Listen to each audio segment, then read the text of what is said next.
We're not comrades. We're comrades on my channel for Socialism Saturday. Welcome, guys, to the most dystopian thing that you will watch all week long. You know, part of the reason that I got into all of this stuff with the woke left and really wanted to understand all this nonsense is that I have been obsessed with all things dystopian throughout my entire life. Little did I realize that those crazy things that I would read about in like 1984 or Fahrenheit 451 or any of the or Brave New World or any of those other books, little did I realize that those things are real and they are happening right in front of us in the real world right now. And Socialism Saturday is a time where we talk about it and we watch it. What does woke mean? Woke means authoritarian. Authoritarianism can exist on the left. Authoritarianism can exist on the right. My definition of woke is authoritarian. If you want to force your worldview onto someone else, then you are a woke authoritarian. And I don't care if you're on the left or the right or somewhere else. It doesn't really matter to me. You're still woke. Anyway, one of the things that I've discovered in terms of doing deep dives into all things dystopian is that if you start watching real socialism content, like the real stuff, not CNN socialism, not AOC, not Bernie Sanders, the real deal, the farthest left of the far left, what you learn is that if you watch the real socialism from like 5 years ago, guess what, ladies and gentlemen, those are the talking points of the Democratic Party today. And so we watch Socialism Saturday because Socialism Saturday is a preview into everything we've got coming to us if we don't start turning this culture war around. These people are unapologetic about their beliefs. They say it live on the internet for us to watch. And guess what, guys? And this is the thing that should really scare everyone. They're winning. The people we're going to watch tonight are winning. Dismissing these people as being crazy or lunatics who will never get their foot in the door, that would be a mistake. Because like I said, these people, the ones that we're going to watch, are but a couple years ahead of where the mainstream Democratic Party is today. This is real, and it is happening right in front of us. And all we need to do is look. All we need to do is sit back and watch and let them tell us their plans. And oh, we have a doozy of a stream tonight. We're not going back to Haymarket Books. We are not going back to Red May, at least for the moment. I found something really special tonight because I was searching on the name of one of our favorite socialists. That's Emmy O'Brien. And you might hang on, I'll go to this one right here. You might recognize this person right here, M.E. O'Brien. M.E. O'Brien has shown up on multiple Socialism Saturdays that we've done. And M.E. O'Brien's claim to fame is they are a family abolitionist, which means that they want to dissolve the traditional family structure and they are supporters of everyone being born via surrogacy. That's real. That is real. These people real, and this, by the way, this idea is not something that they invented. This idea comes from the Communist Manifesto. They talk about family abolition in the Communist Manifesto. If you haven't read it lately, I highly recommend you pick up a copy. You can get a free PDF on the internet. Anyway, so I was searching for Emmy O'Brien just to see where else they might have landed on the internet, and I ended up coming across this channel, which doesn't even have that many subscribers and doesn't even have that many views. It's called Rabbles of the World. And I have continuously said, if we just find those channels that are like the unwatched gems, the channels that probably don't even have that many views on them, this is where we're going to find all the good stuff. Because there is way more content in the world than we can possibly consume. So we really gotta like zone in and say, like, where can we find the very best dystopian content? So I found this channel, Rabbles of the World, that only has a couple hundred subscribers.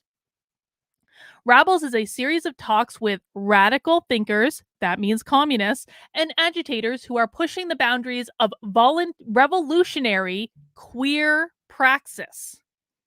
The conversations are for anyone who wants to learn more about the histories of queer social movements and their contributions to contemporary socialist and communist politics. It aims to bridge the ever-widening gap between queer scholarly knowledge production within the academy and activist sites. So these are real socialists, these are real communists, and they're just posting their stuff on the internet willy-nilly. Now, the video I want to watch tonight is going to be in the queer Marxism vein. If you have not yet been exposed to queer Marxism, you are in for one heck of a night, I promise you. I just want to take the super chat from Justin White real quick. I remember when Anita Sarkeesian and other early wokesters are the people I would roll my eyes and laugh at. Now that's the mainstream ideology. That's exactly right. Exactly right. So the video we're going to watch today is called it's these people on trans liberation. What is trans liberation, you ask? Well, we're going to find out. They cover questions surrounding gender abolition, bodily autonomy, theory and praxis, and the communist horizon. And then if we go down and we look at some of the people that are in this, oh look, transgender Marxism is back. The authors of Transgender Marxism are in this panel. We also have the author of We Want It All, an anthology of radical trans poetics, Gender as Accumulation Strategy, and Transgender Solidarity. This is going to be one hell of a dystopian stream. I'm really looking forward to it. I have some beer. I will be starting tonight with a I hope you guys have some drinks tonight. If you do, type in what you're drinking in the chat. I'm going to be starting with this one. This is a leftover from yesterday. This is from Long Blue Cat Brewing Company, and this is a cherry chocolate oatmeal stout, and it's also a 7.6% beer. So this might not be a may not be the best decision I've ever made, but it's the decision I'm going to make for right now because I've already been talking for several hours. Justin says he should break out the rum. I do think you should if you feel so inclined. Let's see. Here comes our cherry chocolate stout. Oh, it looks nice and thick like oatmeal. Oh, look at that. We'll let that settle for a second. Guys, when you're drinking a beer, this is the head. This is where all the aroma is. Ah. Oh. Smells so good. Oh my god, I'm so jealous. Cooking up some butterscotch now for a hot, rummy apple cider. Oh, that sounds so, so good. Guys, grab your cocktails. It's Saturday. Why not? Let down your hair. But before we get into the video, I do just want to plug a couple of things. Number one, if you are in my supporter community, we are having movie night tomorrow, and we will be doing movie nights weekly for the foreseeable future, thanks to the illustrious Jennifer, who is one of the patron saints of my community. And if you want to join us for movie night, we are watching Close Encounters of the Third Kind tomorrow night in my supporter Discord. We have conversations about the movies. We talk about facts and trivia from the movies. It is a great little event. If you have not yet been to movie night, I strongly recommend you do. You can get access to movie night in several different ways. Number one, you can become a member on my YouTube channel right now, the thing that you're watching on. If you're on YouTube, you might also be on Odyssey, Rockfin, Rumble, Getter. You may be some other places as well.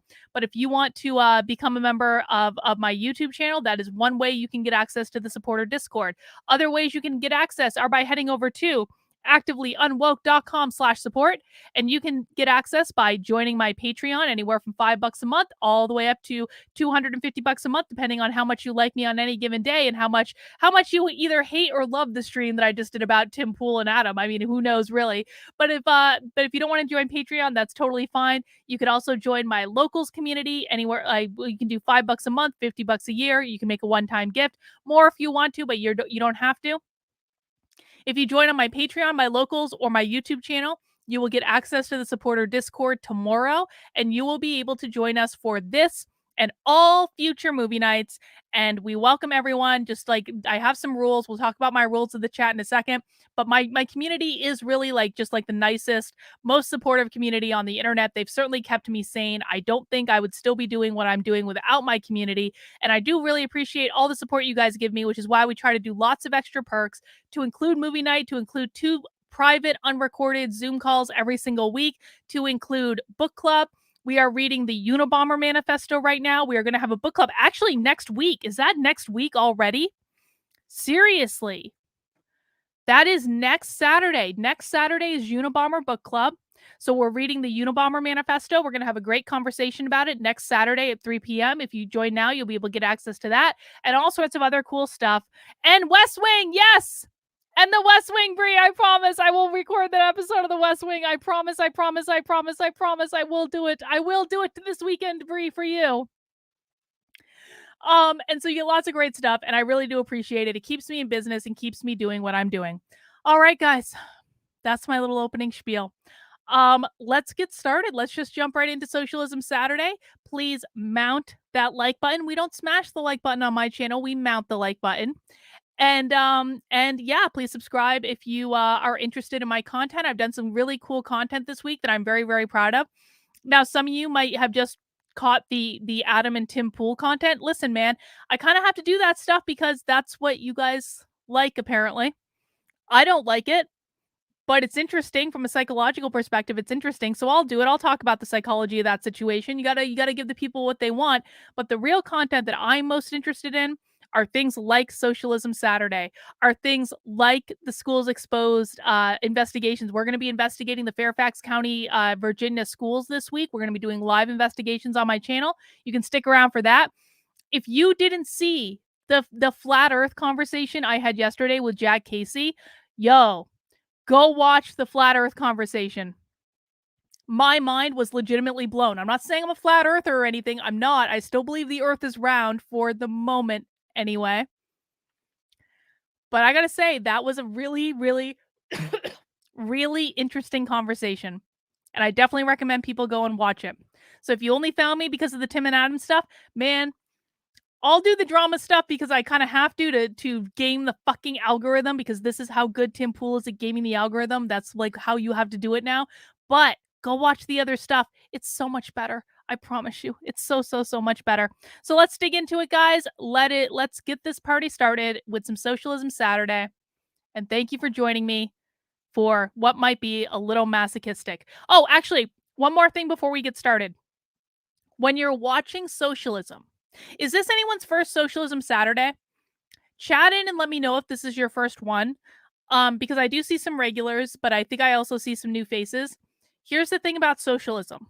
When you are watching socialism, it is like they are speaking a different language. Okay?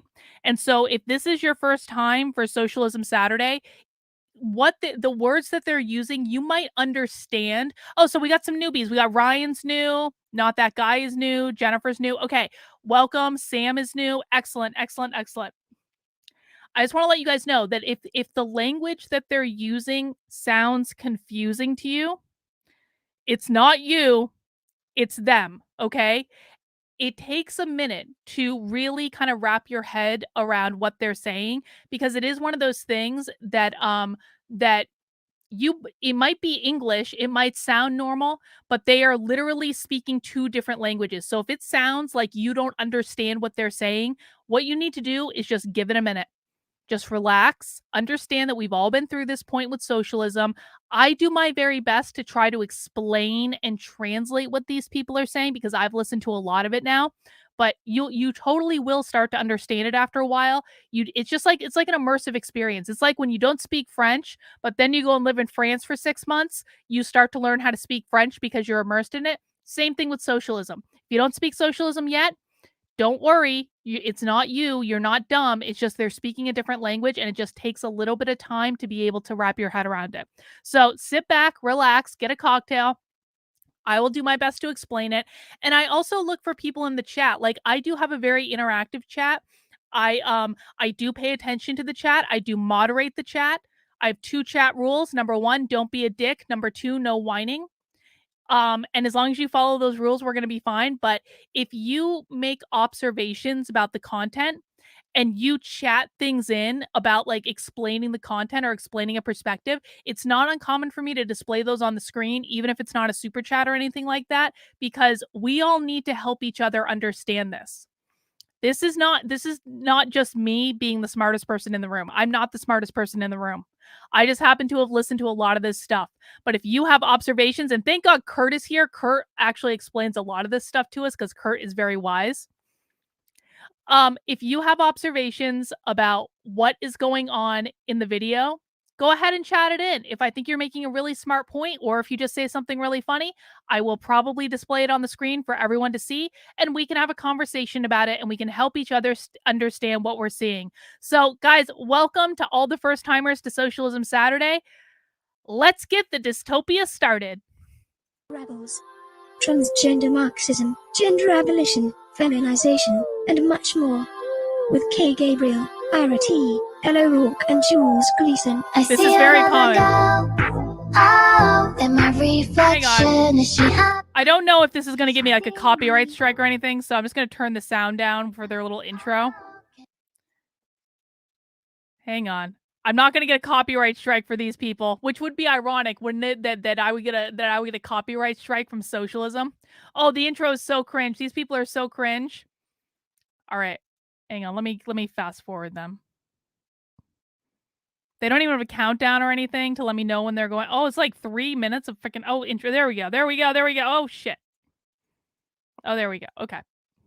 We have come together for transnational voices of transgender communist politics in order to share our own insights on how trans liberation can foster communist world-making and what gender-variant communities within the proletariat have to win in engaging the struggle to abolish the present state of things.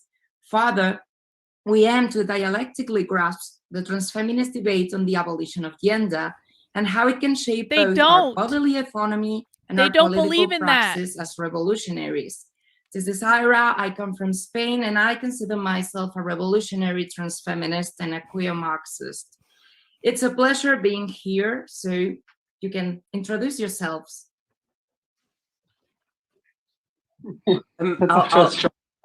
Oh my gosh, nation of bottoms. Internationalism of bottoms. Hi, I'm Kay. My pronouns are she and her. Oh my gosh, I hate pronouns. I am calling from Look at this.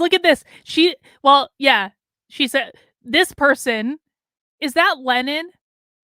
Is that Lenin? Who is that in her back in their background? Is that Lenin? It looks like Lenin, but might not be. I don't know. Queens, New York, and I guess yes, it is Lenin. I Kurt confirmed a book called "We Want It All," an anthology of radical trans poetics, and I am an organizer and a poet and essayist. Well, and okay, so this is a great question. Hang on. I want to explain this because this is a question that commonly comes up on Socialism Saturday. How do these people all afford all these libraries and nice houses when capitalism is so bad? So it literally says in the Communist Manifesto. And again, the Communist Manifesto is not long, guys. Read the Communist Manifesto. It's going to explain so much to you about what you're seeing in the world. We did a Communist Manifesto book club in my locals not that long ago. But the reason that basically what the Communist Manifesto says is capitalism is totally fine as long as you're like a small business. So it's basically what it says is capitalism for thee, or capitalism for me, but not for thee. So they're only opposed to capitalism when it comes to I'm talking like medium to large size businesses. But if it's just you selling books, or if it's just you like selling your labor or whatever, that's totally cool because you're not in the bourgeois class at that point. You're still in the proletariat class. And so you don't have any power if you're a proletariat, and it's totally fine for you to engage in capitalism. But if you get too big or too successful, then it is bad. That's what it says. Hi, I'm Jules. I am a Londoner based in Vienna. I am one of the two co-editors, along with Al, of Transgender Marxism, which is out this month.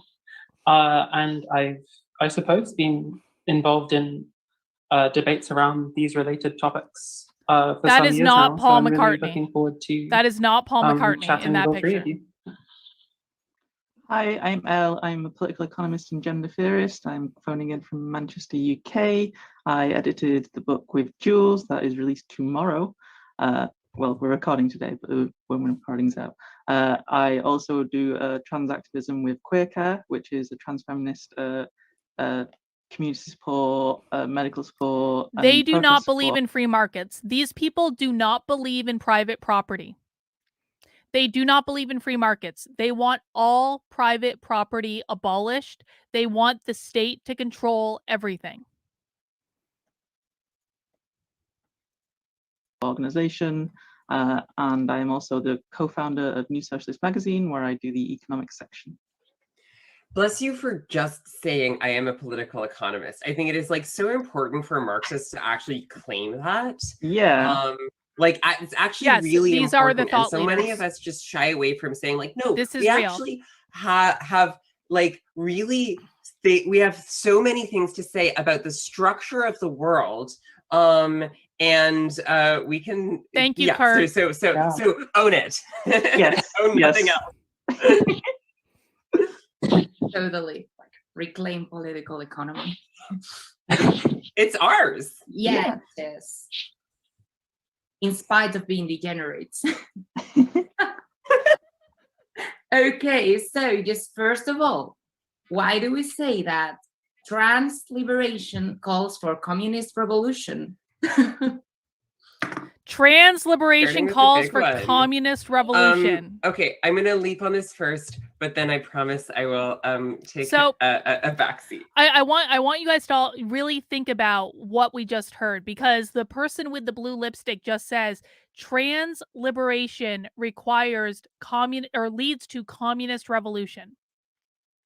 So what that means is that all of these trans activists that you see, they all come from this school of thought. So trans activism, and I know this probably won't be news to like anyone that watches my content regularly, but just in case you're new, I have a lot of new people. All this trans activism stuff, it's not about trans at all. It is not about trans at all. It is not about trans acceptance. It is not about saving Black women, like Black trans lives or whatever. It is not about that at all.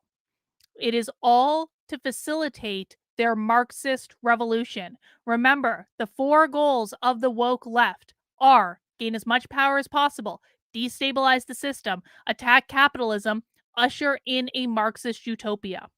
Everything you guys are seeing in terms of like basically everything that's posted on libs of TikTok, none of that is about saving trans lives or protecting people or making the world a more fair and just place. It is all about their Marxist revolution. That's what it's about. Bree says, how can they say small businesses are okay but not believe in private property and want the state to control everything? Because these people are walking contradictions. They believe ultimately that if private property is abolished and the state controls everything, then small businesses won't be necessary. Like small businesses are okay for right now because the poor proletariat have to do the small businesses in order to get by and to survive.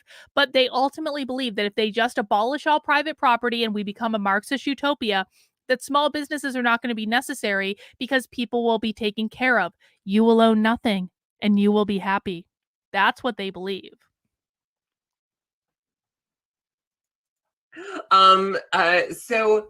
I got the chance this morning to reread the introduction to Jules and Elle's really phenomenal collection. I actually haven't read the rest of the collection yet. I read some of it, but I've read the introduction a couple of times. I think it's a great essay. Well, welcome. And I'm really glad you're here.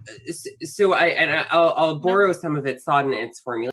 Hang on, got another super chat. Welcome, Realist. I'm really glad anyone that found my channel recently, I'm so glad you're here. Welcome. Don says, isn't it against human nature to be dictated and or controlled? I mean, I think it depends. I think that for a lot of people are much more comfortable being controlled than they are comfortable being responsible for themselves.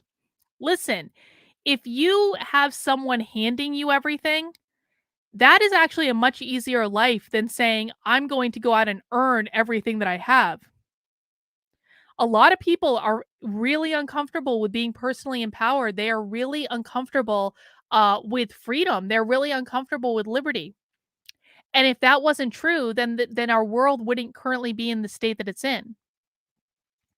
Kurt says these are people who crave being told what to do, who fear personal responsibility. And the thing of it is like, if you accept personal responsibility, that means that not only are you responsible for all the good things in your life, you're also responsible for all the bad things.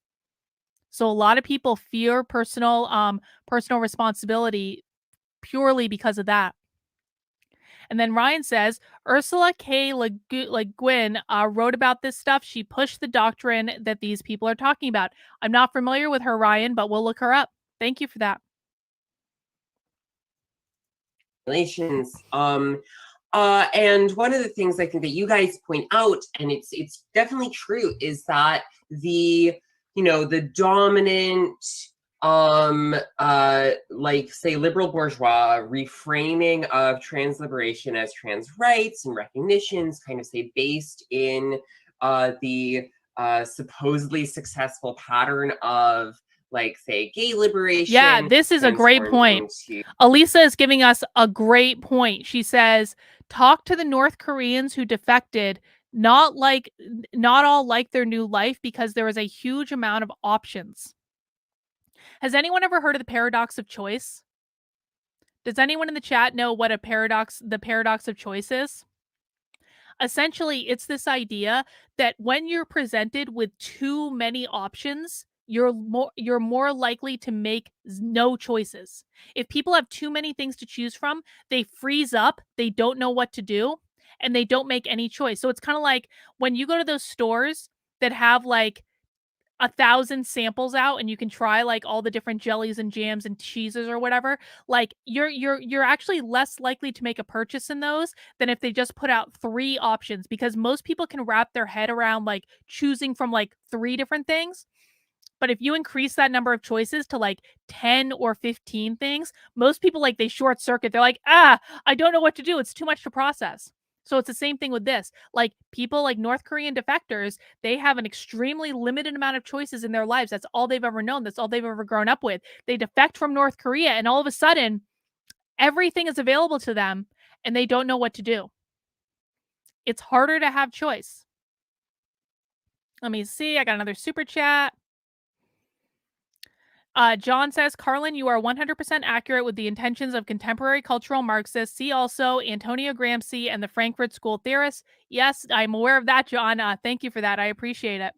Yeah, I think we're going to be reading also like Pedagogy of the Oppressed coming up in my book club, because I use my book club to read books I need to read anyway.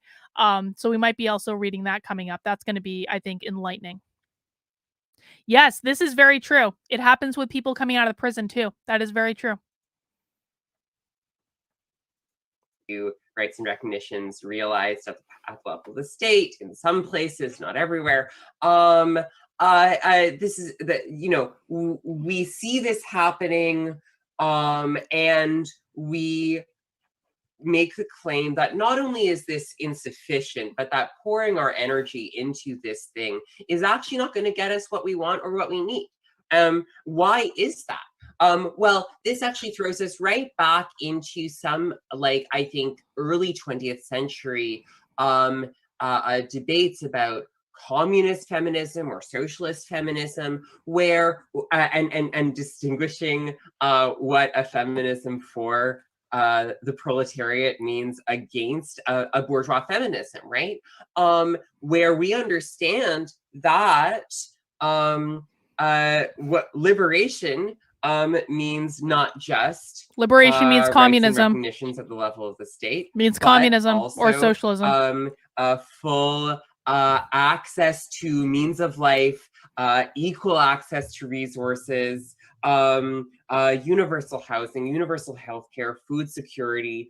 Thank you, Jay Slice. I appreciate it. Universal access to education, things like this, right? This kind of economic transformation that would be a kind of communist horizon, right? A world in which everyone has what they need. So why does this immediately matter to trans? I want to display what Jay Slice just said. He says, I'm a Democrat and will never vote Libertarian or GOP, but you seem like a person I can talk to, yet will 90% disagree with. Listen, man, I've had conversations with like legitimate socialists on this channel. I have absolutely no interest in convincing people to think like me. I believe that everyone should be able to live exactly how they want to live and how they feel most comfortable. And I don't think it's my place to force my ideas onto anyone else. I live in the libertarian homeland of New Hampshire. I'm very happy here. I know, no offense, Jay Slice, but I don't want you moving to New Hampshire. But you know what I would fully support? I would fully support you moving to Vermont or Massachusetts and making your homeland there around a bunch of Democrats and progressives, because you just want different things than I do. Doesn't make you a bad person to want different things than I do. We just have different values. I just don't want to live around people with your values and be forced to live by your values. And I don't want you to force you to live where I live and live by my values. I want us to have different places that we can both return to, and maybe we can come together and have some conversations sometimes. And that's cool too, man. And maybe you end up changing your ideas and maybe I end up changing mine. But ultimately, like, we should all be able to live exactly how we want to live, and we shouldn't be forcing our ideas on others, especially not through the state. Trans people, well, like, we can't, without pushing this part of the story too far, we also know that trans people are like very poor. This is just like broadly economically true. Very poor, subject to significant employment discrimination, very unemployed or underemployed, and therefore, like, the struggle for liberation is a struggle for material security. And so it takes place not just in the realm, sound a little 1848 about it, not just in the realm of the political question, it's deeply in the realm of the social question. So that's on the one hand. But on the other, I think that we can think about, like when we talk about like trans liberation and communism, there's kind of maybe a different way to phrase that or to understand that, where we think about like, what do trans people offer to an understanding of a communist horizon, that so what do trans people in our particularity have to say or to offer that expands the universalism of a communist Wait. society, right? Breaking news from Breaking the Flaw, who was assaulted by Don Bulldog, which Tim Pool refused to report on. Update on my complaint on Bulldog. Goffstown PD says his supporters caused him to elbow me. Yeah, that's not true. That's not true. Don Bulldog elbowed you before his supporters broke through their little sign barrier that they created. That is provably not true. But of course, they don't want to arrest him because that would just be too politically inconvenient. But thank you for the update, Breaking the Flaw. I appreciate it. And guys, go subscribe to Breaking the Flaw's channel. He does great work agitating the police. It's highly entertaining. I definitely recommend it. Which is to say, one that would be achieved in time through processes and events that we could call revolutionary, that we would have to call revolutionary because they would it require the abolition of society as it currently is, right? And this is something that I've argued in print, but I'll just say it out loud because I believe it. One of the things that we give to the movement, maybe we can put it that way, is the insistence on a certain kind of bodily autonomy, an insistence that the aesthetic intervention into bodily autonomy is a political demand, is something that needs that when we demand like society be rearranged in certain ways, this is a part of the project, and it touches on lives that are not. When we demand that society be rearranged in certain ways, this person is saying this is the value that trans people offer to the communist revolution. When we demand that society be rearranged in certain ways. Yes, how are they going to rearrange society? What does that mean? There are 4 or 5 videos about the Bulldog stuff on my channel. It's back right before the election, so like about 3 weeks ago. But you can find all of that stuff on my channel, and you can find it on Breaking the Floss channel too. I believe he has it as well. Bree, you think a communist never wrote an elegant phrase? How do you think they got everyone to be a communist? Exactly. Sam Seaborn from the West Wing. Exactly. Just ones that go through medical transition, right? And I don't just mean trans people, I mean like everyone. Everyone needs a body that feels good to be in, whether that means you've had sufficient rest, or you've had enough to eat, or you know are not subject to forms of violence that like rob you or of your limbs, or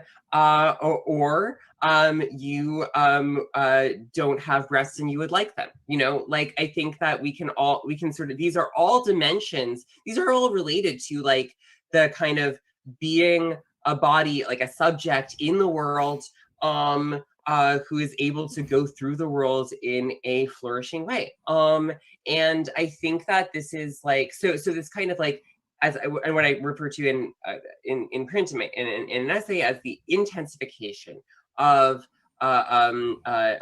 control over one's life, as opposed to like. They think that liberation is the intensification of control over one's life. That's an interesting perspective, isn't it? The intensification of control over one's life. They really think that giving up all forms of property to the state is an intensification of control over one's life. That doesn't really sound like it jives to me, but I will leave you guys to be the best judge of that. The Wanderer says, so is there going to be a book club going over what these types of activists short into critical theory, which is feminist critical theory, or a first instance of wokeness, 1848 Seneca Fall Convention? I mean, we do book clubs on a variety of things. You're welcome to join my community and explore that. There may or may not be a book club on that. We did Cynical Theories like a while ago. We read Cynical Theories right after it first came out. So that might be what you're looking for, but typically in my community, I focus much more on how this stuff practically manifests in the real world than I do in the academic grounding behind it. There are certain things that we need to read to understand it, but like I typically focus more on real world application. Kind of intensive regime. I think that is something that we offer to the horizon of communism. And that involves both trans people and also non-trans people. Wow. Well, thanks, Kay, for like covering all our upcoming questions. It's always great hearing you. Oh, yeah, I totally agree with you. And I would like add some contribution that I think it's great from transgender Marxism is that of situating trans liberation and oppression among the lines of social reproduction. And also, I remember when Chris Chidi said that of. Hang on, I want to take this super chat from Jay Slice. Thank you. I'm actually thinking of moving to Pennsylvania. It's getting closer to my values now that Florida, which used to be a moderate state, has turned hard right. I mean, like, you know, listen, man, if you want like a Democrat like society, like you have so many choices available to you. You can basically go to like any state. Just don't come to New Hampshire, bro. Like, I'm sure you're a very nice person. Just stay away from New Hampshire. But like, go to Vermont. Vermont is so communist right now. Vermont is a beautiful state. I grew up in Vermont. Vermont has like basically turned communist. And so that might be a good option for you. Go to California, go to Los Angeles. The weather in Los Angeles is beautiful. Totally communist. Like, but the weather is beautiful. I mean, like you have so many options available to you. Like, it's not like, you know, libertarians have one option and that's New Hampshire. Conservatives have like two options and that's Florida and Texas. Like, you have all the rest.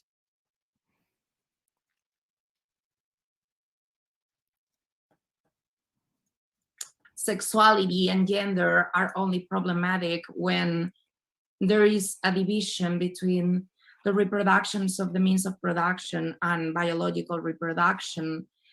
And I think that it is also necessary to confront some like queer radical thesis that presupposes queer and trans embodiments as revolutionary for, like, there is indeed a place for queer and trans people in capitalism. It's only that it's a violent and devaluated place. It's like the industrial Queer and trans people in capitalism are in a violent and devaluated place. That's what they just said. Capitalism is oppressive. That's why they want us to give all our property to the state. reserve army, or just a global chain of care work, or even just being surplus population and just letting ourselves die. So what I think it's key about the necessity for a communist revolution is that in capitalism, family reproduces femininity and masculinity so as to keep producing surplus and maintaining capitalist order. In capitalism, the family reproduces femininity and masculinity. Okay, you got to remember, these people are trans liberationists. That means that these people want to get rid of the entire gender binary. Okay? And so what they just said is capitalism, through the virtue of the family, and remember, we already talked about how the Communist Manifesto literally argues for the abolishment of the family. What that person just said is capitalism reinforces the gender binary through the family. So not only do we have to abolish capitalism, we also have to abolish the family if we are going to achieve full and complete trans liberation. Does that make sense to everyone? This is why they're pushing the trans activism.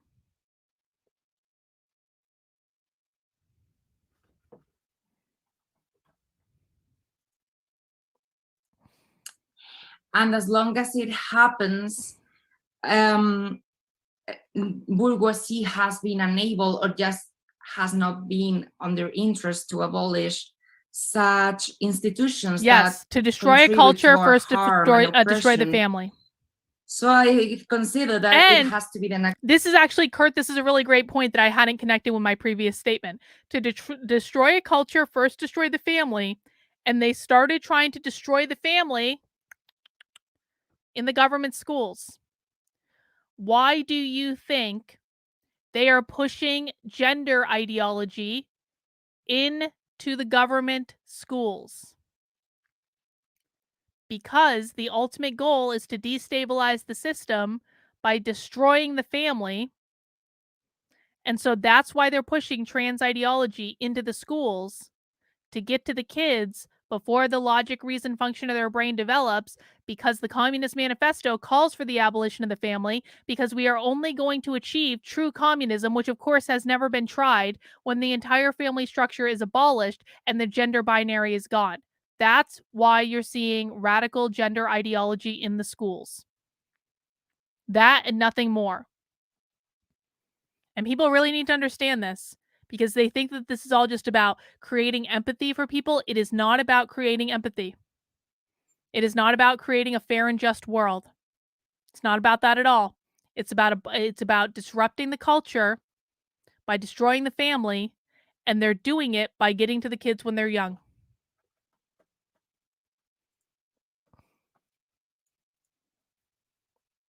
Revolution of the world, they want to abolish them. And because of, as it happened with social reproduction theory and the emancipation of women, taking part in social production is a key part is because social production is like the last chain of capitalist world. And they are those institutions, and mainly capitalist family, that are just not allowing us to partake in social reproduction and in production, that I think it becomes just like inseparable, the revolution of the producers with the emancipation of those who are oppressed by those institutions. So now I'm gonna give like my turn to Jules. Thanks. I suppose there's kind of two points leading out of this, and one is sort of the direct answer to the question, like why we think revolution is necessary, or why one is required for us to emancipate ourselves, which is kind of the easy question. And then the kind of one that's tied. Barb, I was actually wondering about this, and I wonder if other people have thoughts about this. What's with the red triangle earrings? The red upside down triangle. What does that mean? Barb says, Quora says the symbol of family planning in some countries, because remember, these are all family abolitionists. Every single one of these people are family abolitionists. So does anyone else have another meaning for that red triangle? Because I don't know what that stands for. But good catch, Barb. I appreciate it. Tied into it is how useful either of our collections or any collections of writings could possibly be in kind of achieving that pretty lofty and pretty challenging set of aims. So my answer is very similar to what Kay had to say, which is that there is a need not only for any old revolution, but also a social revolution. So like a revolutionary change that doesn't just get rid of the existing political, institutional, juridical, any order on that level.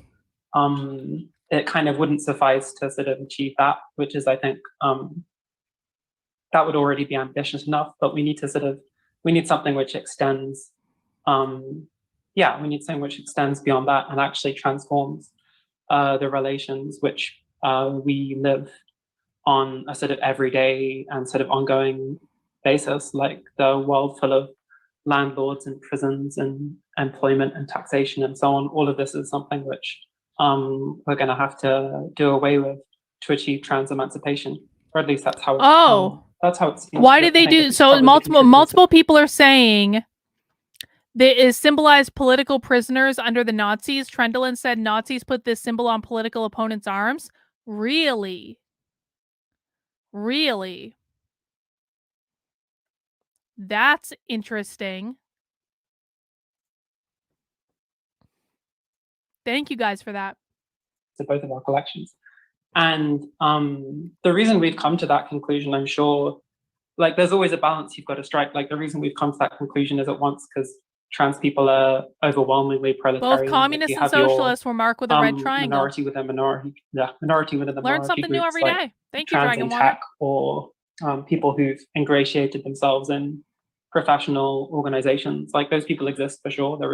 I've even met one trans business owner at one point that was quite exciting. She had a pretty predictable worldview, which I didn't really get along with. But for the most part, like trans people are proletarians, right? And this is the basis for our revolution. For the most part, trans people are proletarian. That is why they're all allowed to have businesses. Because you're allowed to have a business if you're a member of the proletarian class. You are not allowed to have a business if you are a member of the bourgeois. That's why they're allowed to sell things and engage in capitalism, because they're members of the proletariat.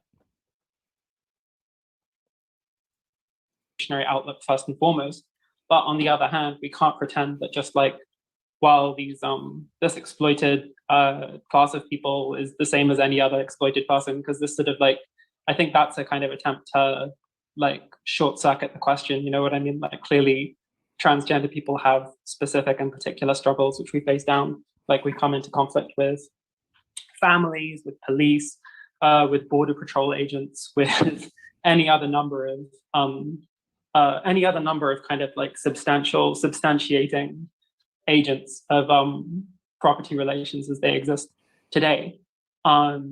yeah, we come into conflict with those constantly and quite interesting and quite specific. Hang on, Multidrider has a super chat. Thank you for the support. Actually, the red triangle was for prisoners of nationality and put letters by nationality like P for Polish. Okay, so additional information there. I would say that's a good bet, a good sporting bet. Specific ways, which I think, yeah, I think either one of our collections would sort of show to you. Yeah, so this is sort of like the first thing. So yeah, we believe in social revolution based on our belief in social domination, and like, yeah, social domination as in capital operates in a way that sort of like, you don't have to be a committed, like ideological pro-capitalist person to participate in the capitalist system. It sort of there's an indifferent face which you sort of participate in just by being someone who's paying your rent and showing up to your workplace, or not showing up to your workplace, showing up to your job center or whatever else. Showing up to your workplace is participation in capitalism. You don't really have to be pro-capitalist to participate in capitalism, guys. Yeah, so that's the kind of like, that's the basic perspective we believe in. But probably like the more difficult question embedded in this is like what use, like, yeah, what hope we can kind of have writing theory or writing poetry or doing any other kind of like political or cultural activity instead of bringing around a revolution. And this is, I think, the question which people sort of shy away from a bit more. But I'm actually really fond, I suppose, to sort of like make this symmetrical. Also, this thing from your introduction, which I was also reading this morning, big surprise. Yeah, you have this line in it where you're like, the two of you are like, we believe that poetry can do things that theory can't, that poetry leaps into what theory tends towards. Yeah, and I'm not being modest here. I think like as someone who just edited a theory collection, no. This is something that really needs to be understood. This is not a Bernie bro meetup. These people are way more left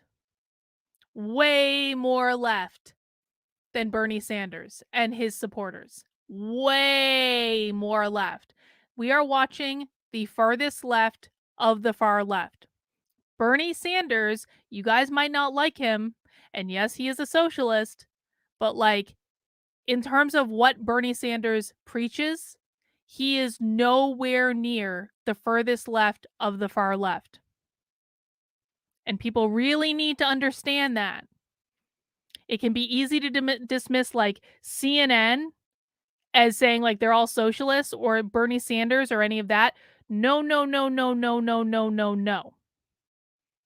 These people are way more extreme than that. Jay Slice, thank you for the super chat. And then he says, you know, I disagree with half of the communist stream. I don't want capitalism to be destroyed, but I do want Medicare for all, $15 an hour minimum wage, everyone automatically registered to vote. Well, here's the thing, Jay Slice. If you get rid of the minimum wage, you will have higher wages. Your goal isn't really a $15 an hour minimum wage. Your goal is to get everyone paid more. Eliminating the minimum wage will ultimately result in wages that are much higher than $15 an hour. But up to you, man. Up to you. All right, guys, mount that like button if you're enjoying Socialism Saturday, or maybe you're not enjoying it. Maybe enjoying is not the right word, but maybe you're learning a thing or two about some of the most extreme people among us. Very true, and it's interesting. Yeah, it's interesting to think about what you can achieve with the kind of forms get displayed in your collection. But also, it's sort of like what's striking to me is that once like there is this is really great, Justin. Bernie bros are alt-right reactionaries to these people. That is very, very true.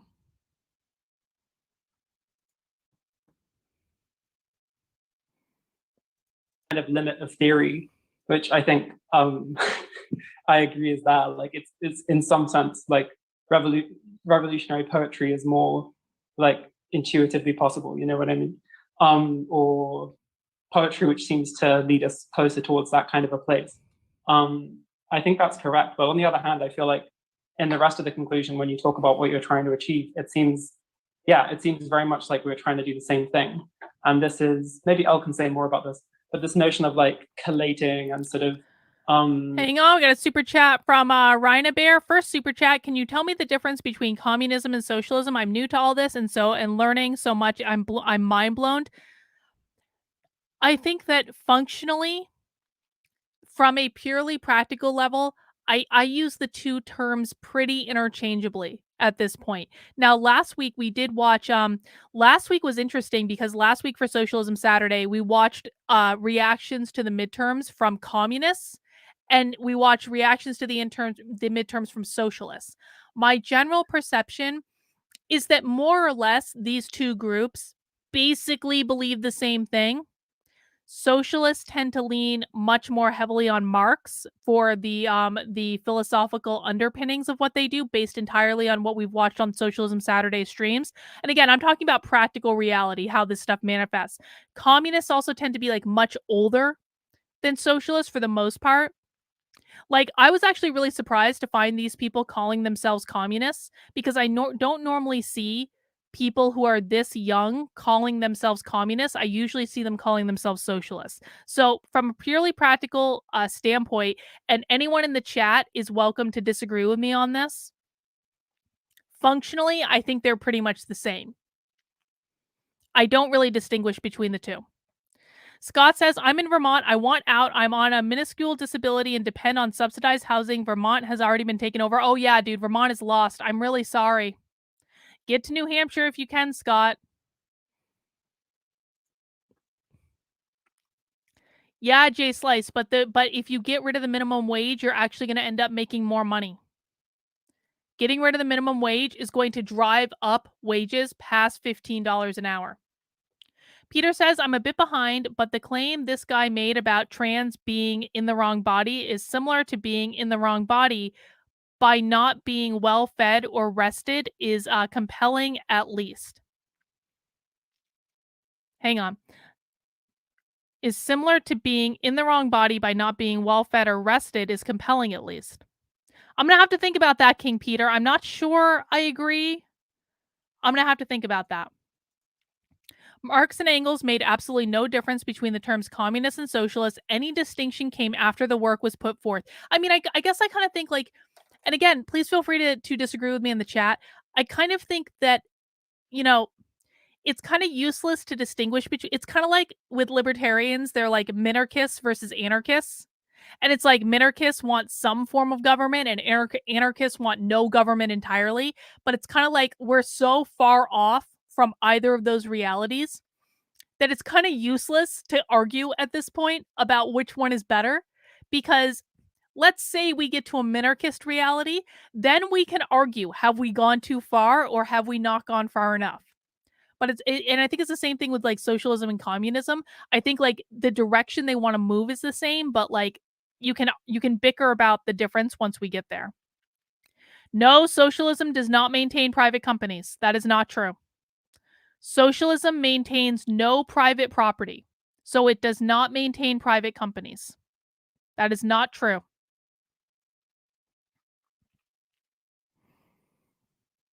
Let's see. Kurt says, I believe the communist-socialist distinction was used by Lenin and Stalin to explain why they were allowing money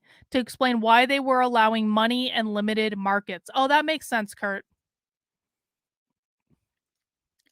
Bree says, not that I agree with them, Thomas Sowell all the way, but those on the left would say that we needed the minimum wage to stop businesses from not paying their employees fairly. But again, I guess the libertarians would argue that the free markets would inherently take care of that. I understand the argument. I just think the argument is incorrect. Yeah, sort of collaging these different styles and different approaches people have taken. I think like reading our two collections side to side, as I've been trying to do this week in all my spare time, is yeah, it's very striking to me how this like yeah, this is the same kind of thing. There are all of these different styles and modes and forms which like trans revolutionaries have adopted to try and get towards this sort of transformative endpoint But there's this kind of need to collect it all, you know what I mean? Because the alternative is there's this tendency to sort of especially rely on mediums which are prone to self-disintegration, or to like, or especially to like restriction to these kind of mediums that have this kind of intimacy and privacy that like across time produces, produces this kind of, I was going to say this occult feature, but I'm not actually opposed to the occult, but perhaps you see what I mean. Like there's a difference between a revolutionary, like insurgent movement that's like sweeping everything before it, and like esoteric retreats and hiding in the woods. You know what I mean? And I do think we need both of those things, but I'm maybe that's something to discuss. Do you mind if I respond super quick?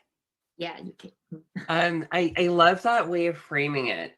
And I'm also curious, you know, Elle, what you have to say about this. But you know, this question of like, so what does a collection of writing do if we go like, this is our horizon of this work? It's not a distant horizon, actually. For some things it needs to be quite proximate or quite near. How does putting all this writing that's being assembled in different places, this just kind of disparate writing together, what do we think that does? And I think that there is this, I agree that there's this shared project of going like, okay, the internet is not a great way, as much as the internet fosters all kinds of trans culture. And I don't know about you guys, but I had a live journal phase and I had a Tumblr phase. You know, there's there's internet denizenry. Hang on, I wanna answer Jay Slice's question, because you know what I respect about Jay Slice is he's in here, he's a Democrat, he's talking to us, he's expressing ideas. What are you guys' arguments for Medicare for all? Jay Slice, I used to agree with you about this. I really did for a long time. I thought that would be better. My argument, and it is overly simplistic, and there are going to be people in the chat who will be able to make much better arguments. My argument is that the government fucks up everything it touches. And if I'm going to pay taxes into something, I don't want the government fucking it up. The government fucks up everything it touches. It makes things universally worse.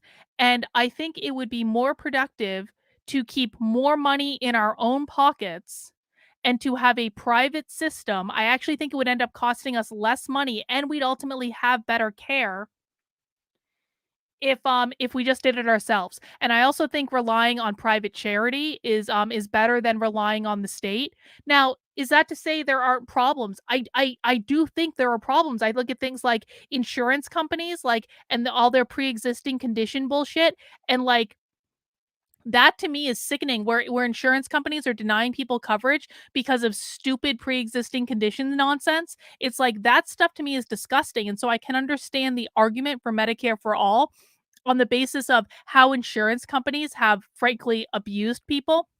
But ultimately for me, I think the government destroys every single thing it touches. And that is why I do not believe that universal health care is ultimately the best answer. Multi-Drider, my understanding is that socialism is an economic philosophy. Communism is a political philosophy, using Marx's idea to achieve his utopia. But this is where Multi-Drider people really need to understand that I do not care about theory. The only thing that I personally care about is how this stuff practically manifests in the real world. So this argument between, is it an economic philosophy or a political philosophy? I respect the distinction you're making. To me, that doesn't matter in the slightest, because normal people don't care. Bree says about the argument that free markets would take care of the issue of employees not being paid fairly. What would you say to Democrats who claim that history proves that's not true? I would say that they're lying. I think Kurt said this earlier in the chat. Market rate right now in New Hampshire is $15 an hour. New Hampshire does not have a $15 an hour minimum wage. But the market rate right now for basically like the lowest paid job you're going to find because of like supply and demand is going to be $15 an hour. The free markets did that. Democrats like to ignore that. The free markets did that. There was no state mandating what it had to be. Kurt says, when the government provides a service, do not act surprised when that service is allocated politically. Canadians are finding that out right now. I agree, Kurt.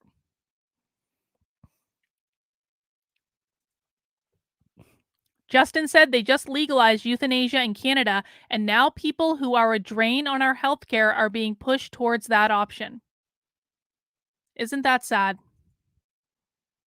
Isn't that sad?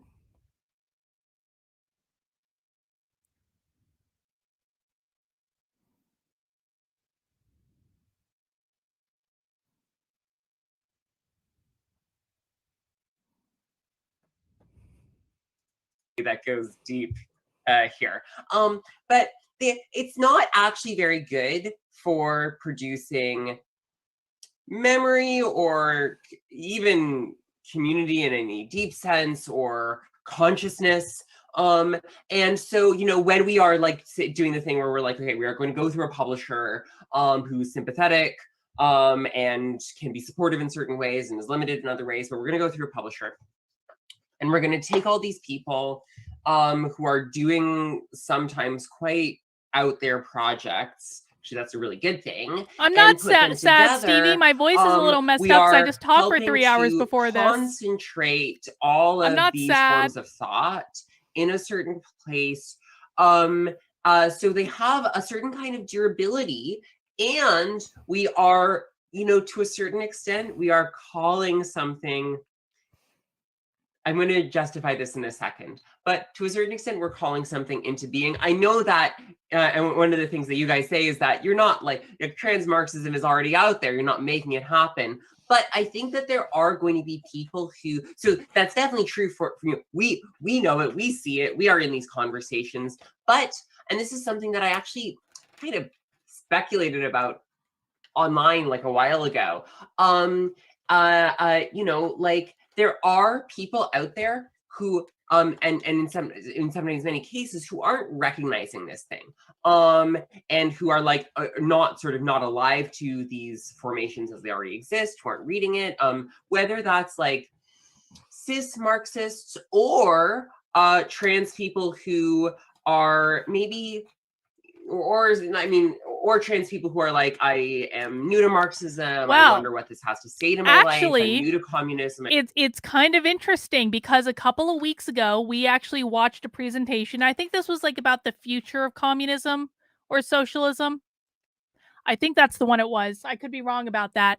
But it was a whole presentation about how they acknowledged that it has failed in every single instance. So yes, these people actually do acknowledge that real socialism or real communism has always failed. And do you know what their argument is? Do you know what they will acknowledge it has failed in every single instant. Every single instance where it has been tried. What is their argument to saying we have a 100% failure rate? Does anyone want to take a guess? Yes, Justin White, real communism has never been tried. It was the capitalist intervention. They really do. That's not just a mantra, that is real. Nope, they don't think that China is, China, like, it ranks pretty high for them, but they're not quite there yet with China. No, and it's not that it won't fail this time, it won't fail when they're in charge.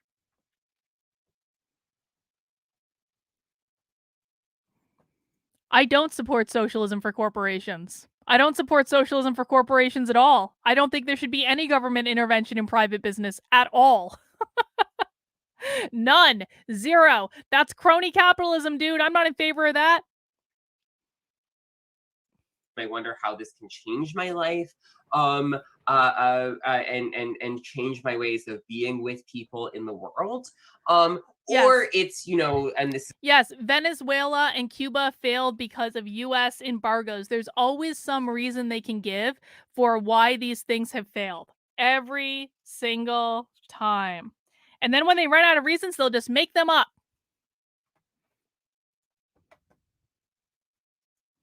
is a kind of a vanishingly small population, but it's important to address.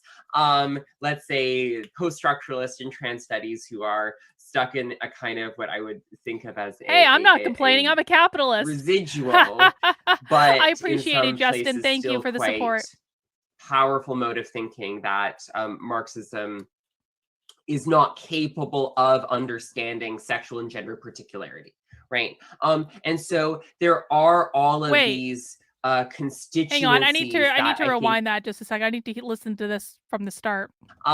Let's say post-structuralist and trans studies who are stuck in a kind of what I would think of as a residual, but in some places still quite powerful mode of thinking that Marxism is not capable of understanding sexual and gender particularity, right? And so there are all of these constituents. Marxism is not capable of understanding sexual or gender particularity. I want to learn more about why they said that, but Blackwell Disco says, I always hear, well, capitalism has always failed, just wait and see. Well, capitalism is the beacon that's lit the world. Capitalism is the most empowering economic philosophy, I think. Because anyone can succeed in a capitalist model. Anyone can succeed in a free markets model. You just have to have a good idea, and you have to work hard. And where a lot of people fail is they either don't have a good idea that people want, or they don't work hard. You have to do both. Nothing ever just happens overnight. You have to do both. You have to have a good idea that people find valuable, and you have to work hard. That I think like writing the collection actually creates. And so similarly with you know, with We Want It All, and I will hold this up for the reader or the viewer of this video, whoever you are. I just want to say, I really appreciate the discussion going on in the chat right now. We've got Robert, who obviously does not agree with things that we're saying, and we have Jay Slice, who obviously does not agree with us. But what I really appreciate it, and I really want to encourage you guys to continue, there is a really nice dialogue going on in the chat right now between people who are, some people are like straight anarchists, and some people who would like a little bit more socialism in their lives. We have like every spectrum of belief in my chat right now, and there's some really nice conversation happening. And I don't want to take a side. I mean, you guys know what side I'm on. I'm a libertarian. I don't believe in any of the socialist bullshit. I'm sorry, socialists, I don't. But I really do want to encourage people who disagree with me, like, keep talking.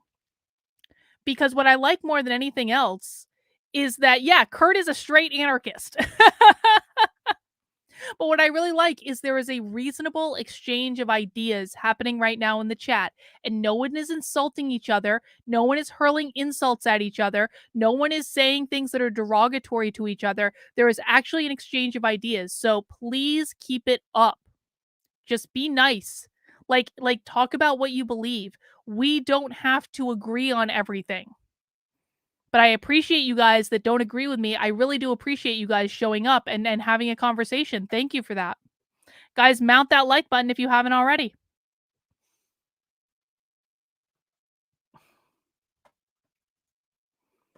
I put Tim Pool's name earlier. I already did the Tim Pool stream. Yeah, we're classy bitches on my channel. For sure.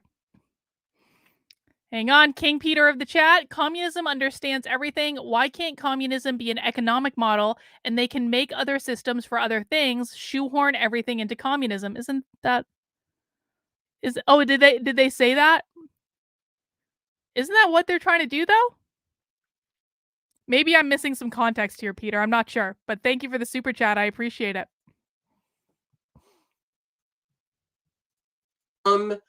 So for with We Want It All, what Andrea, my co-editor Andrea Abby-Karam and I were trying to do, in some sense has to do with, yes, all of these people are actually doing this thing, but we are making it possible in some ways for people to see the category, people who did not see the category before. So there's something to do with the energy of convoking that makes something perceptible and conceivable for people who hadn't been able to perceive it or conceive it before. And I think that work is important. And I guess the final thing that I'll say is I think it's important for this project that, to the extent that, like, I think we only engage in these forms of cultural production, theory or poetry, because we think that it can shape consciousness in certain ways. Not in an instrumentalizing way, right? But like, we wouldn't do it if we didn't think it could shape consciousness in certain ways. And to that extent, maybe we already disagree with some Marxists who don't think that consciousness is an important category. And so I think that is, that it provides some of the impetus. I see what you're saying, Peter. That makes sense. I just want to say I did do LiveJournal, but I never did. I never did MySpace, and I just went straight from LiveJournal to Facebook. That's my internet trajectory. Just as full disclosure. I didn't either, but Facebook, yeah. Actually, I think what Kay said is like really important to understand both transgender Marxism, We Want It All, or even the book I'm working on. It's like taking it off the ground. And I remember when I was like 15, 16 years old, I was already in the Communist Party. And I was starting my transition. And it's like, I literally needed some specific work that could explain myself, not in terms of liberalism, but in terms of Marxism. For I really felt guilty for not being able to find the words to just justify that my existence was not part of bourgeoisie or neoliberalism. It was then when I just found like trans liberation, a movement whose time has come, but it's like, okay, it's so 90s, to 90s. And I really hope that it can work somehow to all those gender variant Marxists to be, just to find words to explain themselves and their oppression. Just like linking it to our next issue, which is that of gender. I still have stuff to say about collections. Oh, I love Yanda. And I love to say about poetry and utopia, and I have it before afterwards. So yeah, I just wanted to bounce off what Kay was saying. So like when it comes to transgender writing, there is often very little new under the sun. There's a really good poem in Kay's collection, the first trans poem. Every trans person is blah, blah, blah, blah, blah, blah. Every time you transed out is blah, blah, blah, blah, blah, blah. And it's kind of like, yes, everyone says this all the time. There's little new under the sun, because it has been done before. I mean, transgender Marxism is not particularly, we're not trying to plant a flag and say we're claiming some sort of new or radical novelty here. We kind of stand in a long lineage of gender radicals and subversives who've read Marx, who've interpreted him, who've used them to understand their own conditions over the past 200 years. So Marx has been read by all people of all social positions, and that includes trans people. But there are a couple of distinct things, and I think they're interesting what's going on with both our collection and what Kay wrote and her book and their book. The Kay and Andrea's book, sorry, it's two people. So you do have the revival of Marx after the financial crisis, and this is something that everyone says, and it's really boring, and because they just want to say stuff like, oh, inequality is bad, or blah, blah, blah. But you do have the revival of Marx, and you do have a stronger issue in gender and sexuality. So you have the dusting off of social reproduction theory, but also you have a weird transformation of queer studies where, queer people, queer theorists suddenly discover Marx after ignoring him for a few decades. And you also have transgender studies, which kind of formalizes itself and institutionalizes itself just over the past 2 decades. But I think by far the most important here. Are they acknowledging? Hang on. Did they just acknowledge that transgender studies is an output of this transgender Marxism bullshit? I'm pretty sure they just did, right? Golly gee, it's almost as if critical theory and trans studies and queer theory is just an extension of a far left political ideology. Golly gee. Sean says communism is a religion, not an economic model. Sean, that is a really easy way of putting it, isn't it? I agree with you. I mean, if socialism and communism isn't a religion, I don't know what it is. It's literally something that exists entirely on the basis of faith. Real communism has never been tried. Real socialism has never been tried. But one day, if we wish upon a star, we will do it right where everyone else has done it wrong. I don't know how much more of a religion do you want. I wonder how they would react with Blair White and Caitlyn Jenner. Well, I'm sure they'd probably ignore them, but yeah. Thank you, Bree. Increasingly assertive transgender politics. So from people who've carved out a space in wider society that they weren't really able to do before, and done things that would have been unimaginable just a few short decades ago. So cultural change has been fairly swift. Conservative reaction has been really intense. And there's always a certain pessimism about these developments. So it argues that the recent acceptance of LGBT people is like this already recuperated phenomena, that it's limited to discourse and representation, that it serves an overwhelmingly upper class constituency, that they've defanged and domesticated what was previously a vibrant and contentious radical sexual politics. And there's a certain amount of truth to this. I'm not saying there isn't, but I also think that can be often overly pessimistic about how social change happens and what has changed, and what we've collectively achieved in such short a space of time. And the moves to recuperate are already very reactive to social change that precedes it. They are never entirely successful as well, as we've seen just recently with people trying to kick the cops out of New York Pride and stuff like that, which was really good. We should take heart from a couple of trends, and this is particularly when talking about transgender publishing. So it seems like the biography no longer seems to be able to fill that social role that was expected of it. And you talk about Vivian Namaste, where she says biography is the only genre in which trans women are allowed to speak. So this sort of publishing convention where we get these increasingly overfamiliar narratives of like an intrepid hero moving from ignorance to acceptance to personal flourishing. Biography is the only medium in which transgender women are allowed to speak. These people love nothing more than to paint themselves as the victim of the bourgeois. The Wanderer says the VA system provides healthcare for all proves that healthcare for all will be crap. I mean, this is an excellent example, Wanderer. The VA system is awful. It is so bad. And that's, I mean, if you want to know what healthcare for all really will look like, look at the VA and look at how much the VA sucks. Listen, I think people who want universal, oh, Tim Pool's trending on Twitter. Oh, that's not, I'm sure he appreciates that. If it for the people who want healthcare for all, I understand your reasons for wanting healthcare for all. It's because you want everyone to be able to have high quality healthcare. I think that's a noble goal. I really do. I think the great flaw in the healthcare for all argument is inherently that the government is going to have to administer for it. And that's the problem. Providing healthcare for all is not something that anyone actually disagrees with. And believe it or not, libertarians would agree with that. They want people to have the healthcare they need too. They just believe that a different model is what's required in order to actually achieve high quality healthcare. So the goal of people is the same. Where we disagree on is the method of getting to the goal. Let's see, I've got a member chat from Half Orc Fighter, who has been a member of my channel for 18 months. I apologize that I can't display it on the screen. That's just not the way StreamYard works. I'm a dumb civilian, but I think the VA should be an insurance program and not a health system. I mean, that's an interesting argument.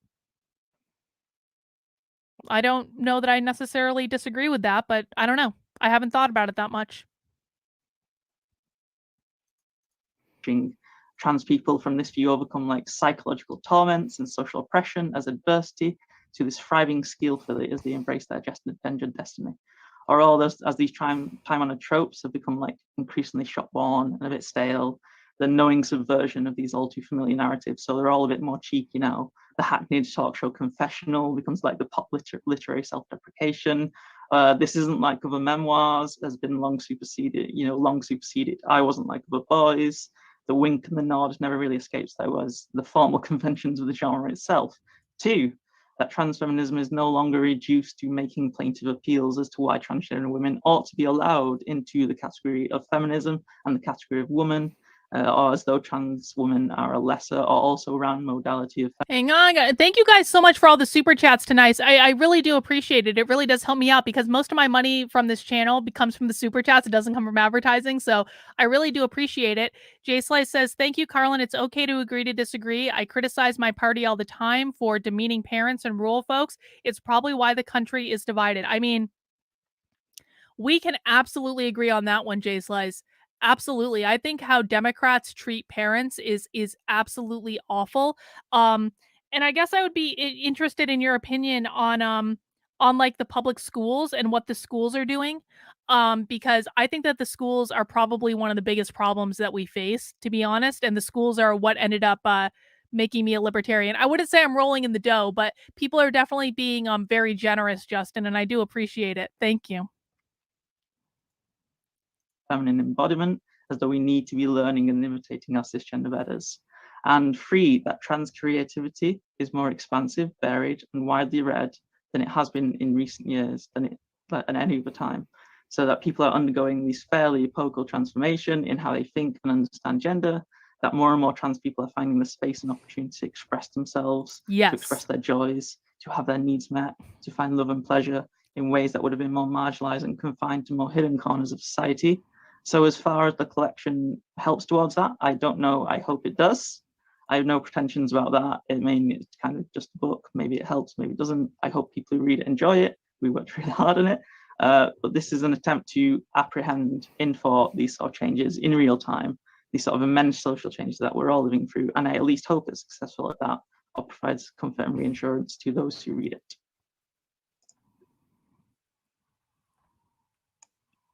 Who wants to go next? Okay, like I also send the heart like gay. So there is one question that has been haunting both queer, communist, and second wave feminist praxis, and it is that of what the hell gender actually is. And Notes Collective firstly define gender as the anchoring of a certain group of individuals in a specific sphere of social activities, and sex as the naturalization of gender's dual projection upon bodies, aggregating biological differences into discrete naturalized semblances. So this person just said the definition of gender, which is basically gender is the expression of your genetic sex based on how society expects you to express that. I just want to go back and listen to this person talk about the definition of gender again, because I haven't heard this definition before. I also send the heart like gay. So there is one question that has been haunting both queer, communist, and second wave feminist praxis, and it is that of what the hell gender actually is. And Notes Collective firstly define gender as the anchoring of a certain group of individuals in a specific sphere of social activities, and sex as the naturalization of gender's dual projection upon bodies, aggregating biological differences into discrete naturalized semblances. Gay describe it in Invert Journal as the subjective imprint of the symbolization of sexual difference and reframing the subjective. Hang on, I need to rewind that. Sorry, the subjective something of imprint of sexual difference. Differences into discrete naturalized semblances. Gay describe it in Invert Journal as the subjective imprint of the symbolization of sexual difference. The subjective imprint of symbolization of sexual difference. So basically what this person is saying, if I'm to sum it up, is they're basically saying gender is a social construct. They're just saying it in really fancy, flowery language. So it's kind of obfuscating the meaning of it. But basically, it's gender as a social construct, is what I'm hearing. Discrete, naturalized, dissemblance, the subjective imprint of symbolization of sexual differences. See, this is why socialism is so hard for people to understand, because instead of just saying gender is a social construct, they say the subjective imprint of symbolization of sexual differences. So if you're still feeling lost, this is why. These people fuck with you by using language. And reframing the notion of metabolic rift, extending it to the dialectic of sex and gender, claims that nature, the sphere that capitalist society captions. secretes Sorry, guys, as I forgot to turn on ideologically captions. other than itself, functions for capital as an accumulation strategy. Further, Belinsky refers to gender.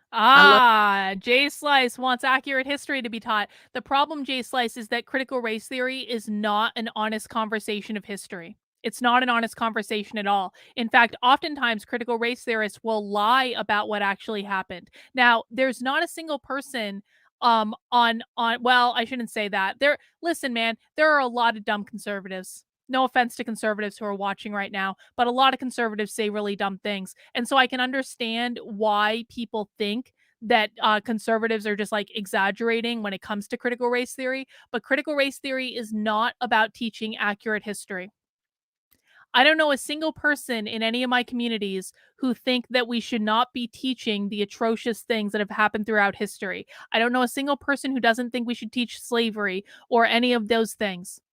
That's not what critical race theory is, though. Critical race theory is advancing a far left ideology in the form of a curriculum starting when people are in preschool. And there are absolutely ways to teach the reality of what happened from many different perspectives, in many different forms, without lying to people and convincing them that accurate history and Marxism are exactly the same thing. Nicole Hannah-Jones is the author of the 1619 Project, right? Asserting that racism was created when the first slaves were brought to Virginia in 1619, and that's when we had that's when the white man created white people to distinguish between white people and black people so that the white people would be in power. 1619 Project is advancing talking points of the Communist Manifesto. It's also not even true. Slaves were brought to Florida in the 1500s. No one likes to talk about that. They were brought to Florida in the 1500s. Nicole Hannah-Jones completely ignores that. They're not teaching accurate history, which I don't think any of us would actually disagree with being taught. With nuclear family as a vicarious institution for human capacities. What is gender for all of you as communist thinkers? Should we use the category of gender? And how can Kay's reading of gender as an accumulation strategy reshape transgenerationist politics? My definition of critical race theory is that critical race theory is an ideology that started in academia in the 1970s that says racism exists everywhere, in every person, in everything, in every interaction. And the job of the critical race theorist is to explore how, not if, how racism occurs in every single circumstance, because racism is always assumed to have occurred. James Lindsay has a similar definition, or a simpler definition rather, not a similar, a simpler definition, where he says that critical race theory is the belief that racism is the fundamental organizing principle of society. Radical Moderate, hey comrade, don't know if you remember me, but I'm the dude who was who was at Saul Alinsky's grave. Of course I remember you in your first book club. Just wanted to say hi and thank you for helping me keep some of keep some sanity during the last summer of COVID madness. Well, welcome back, Radical Moderate. Yeah, I do actually remember that. We did a Rules for Radical book club in my community, which you should all read Rules for Radicals, by the way. And Radical Moderate called into our book club from Saul Alinsky's grave, which I actually thought was pretty great. So welcome back, Radical Moderate. It's good to see you. Yes, basically critical race theory. And listen, man, there are a lot of different components of critical race theory. I'm giving a very high level definition, but the underlying premise behind critical race theory is everyone and everything is racist. And now let's figure out how racism is showing up.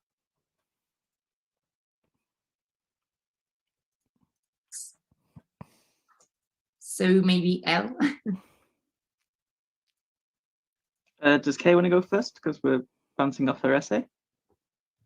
Yeah, I mean, sure. I can just like, I can talk about this a little bit. So I think in that, so in that framing that I wrote in Gender as Accumulation Strategy, let me just say why I think it's important to phrase it in the way that I do, and maybe also why I disagree a little bit with Maya's phrasing and endnotes. Maya Gonzalez. And it's a great essay. People should read that essay. The Logic of Gender. It's a fantastic essay. People, like, whatever you think about it, people out in the world should read this essay. I frame gender in a slightly different way, in part because I think it's important to not believe that gender is purely the instrument of capital. Gender is one of the things, like there are many things that capital picks up and uses as it ascends to the world historical stage. Gender is one of these things, right? It like antedates capital. It antedates the capital relation. I think it will probably postdate the capital relation. It is a way, you know, I mean, like, what's my definition? The subjective imprint of the symbolization of sexual difference, right? People. Gender is a social construct. That's what they mean. Bodies, and we experience that subjectively in different ways. Those are not rock solid. They're very immutable across place and time and in the course of a single life. But we have to understand both, like, the fact that this is not just something, it's not like a conspiracy that the capitalism forced on us. So, and it's not purely determinative. Look, I'm also debating with people in my chat, but we're having a nice debate. Well, yeah, the Pilgrims were actually nice to the Indians at the beginning before they backstabbed them over time. Yeah, I mean, Jay Slice, do you also want to acknowledge that the different Native American tribes were also warring with each other and destroying each other? Because Native Americans had all these tribalist wars. They were doing just as much damage to each other as the Pilgrims were doing. So did the Pilgrims pull some shit? Yeah, of course they did. Of course they did. And we should talk about that. But we should also at the same time teach that the different Native American tribes were also killing off each other. Like, both of those things are true.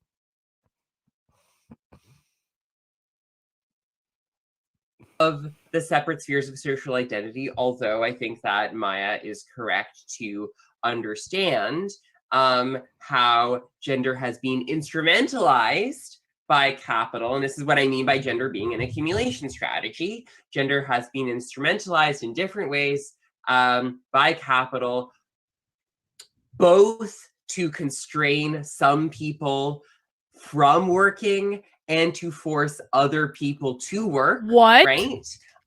What? And to what?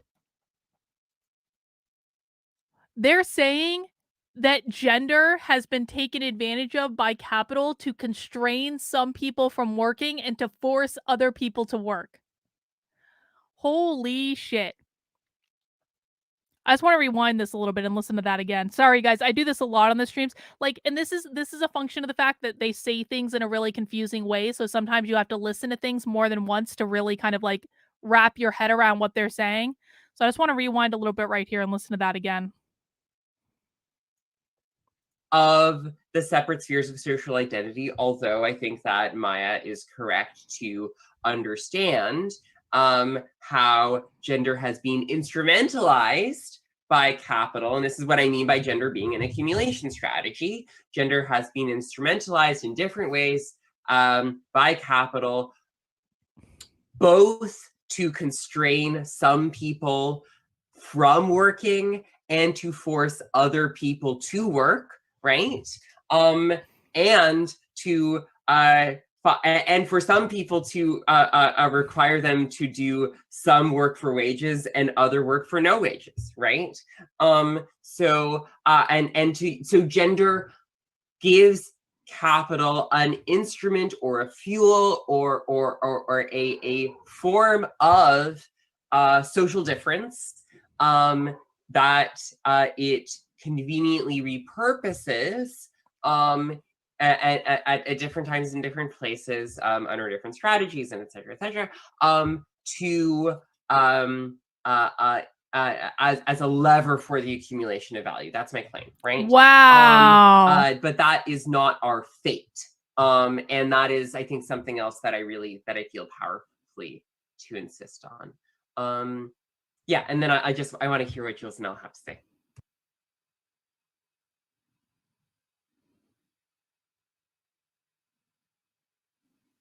Well, I know that Al's got a lot to say about this, so maybe I'll be brief. I find it striking, especially how yes, in so that's many what they different do. circles, Yes, like even speaking about gender has become sort of controversial. And when I say so many different circles, I mean there's this argument that Jill Peterson makes in her book, which is very much building on other sort of like critical theorists in the same tradition as her. Yeah, there's two Juleses in trans theory at the moment. It's pretty wonderful. But yeah, she has this notion that gender is kind of like a conservative framework, and it's like a retrograde way of looking at things, which is also something I suppose you hear from gender Lacanians, especially the kind of gender is a conservative framework. Wow, that's like next fucking level. Gender is a conservative framework. Lacanian who only reads other Lacanians. They say that, talking about gender is this error and we should only talk about sex and sexuation, and gender was like a misstep. And so you have that kind of like critical theory, psychoanalytic theory, skepticism towards it. But of course, needless to say, you have like right-wing movements that even the word gender is treated as like a boo line. Like the notion that you would examine gender in a non-grammatical sense is taken to be like a source of outrage or something. And Judith Butler being burnt in effigy in Brazil when she came to speak at a totally unrelated conference was sort of a key flashpoint. In France, the protests against gay marriage had banners saying like "Say no to gender theory." Reality is conservative. A pretty global flashpoint at this stage. So I find it, I think on pragmatic lines as a revolutionary, this kind of makes me think that we should double down on gender. We should be like, well, what? See, now J Slice, I freaking love that J Slice is here. I gotta be honest. I love these here. I love these interacting. J Slice, here's the next mind fuck you're going to encounter with these people. These people are the ones that advance the talking points that Bernie Sanders and his supporters pick up on 3 to 4 years after these people say it. Underpinning every Bernie Sanders initiative is these people. Everything that Bernie Sanders advocates for can be drawn back directly to these people. And I say that, man, as someone who, again, I was raised in Vermont. I voted for Bernie, not just for president. I voted for Bernie for representative, for senator. Like, I voted for Bernie every step of the way. And there's a lot I respect about Bernie. I respect Bernie's consistency. I respect Bernie's gumption. I respect Bernie, like, basically being like really entertaining. I respect Bernie fighting for like average people. I really, really do. But what I didn't realize at that time, that I do realize now, is that every single thing that Bernie Sanders says comes from people like this. Bernie Sanders is but a stepping stone. Is but a stepping stone to where these people want to go. Yes, Bernie, that's not what I wanted to display, but we'll display Dragon Water, no reality is libertarian. Oh, we'll have that argument another day, Dragon Water. This is what I wanted to display. Bernie Sanders is a moderate to these people. That's the problem.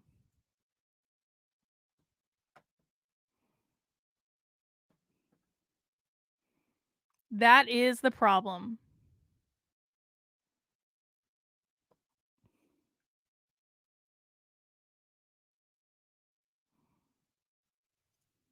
What is the irritation that it's causing? And the simple answer there is there's this kind of denaturalization, which even opening this set of questions, like even opening this Pandora's box, seems to like present to people. But that's as far as I can go. I don't really have any particular, like all of these, I'm very pragmatic when it comes to these questions, as with so many others. There's all sorts of different definitions and discursive concerns and like arguments about foundationalism and whatever else. And like ultimately, I think the hubbub and the kind of chaos that this whole debate has caused is sort of like something with value in itself. You know what I mean? Sorry if that's a bit of a trollish response, but.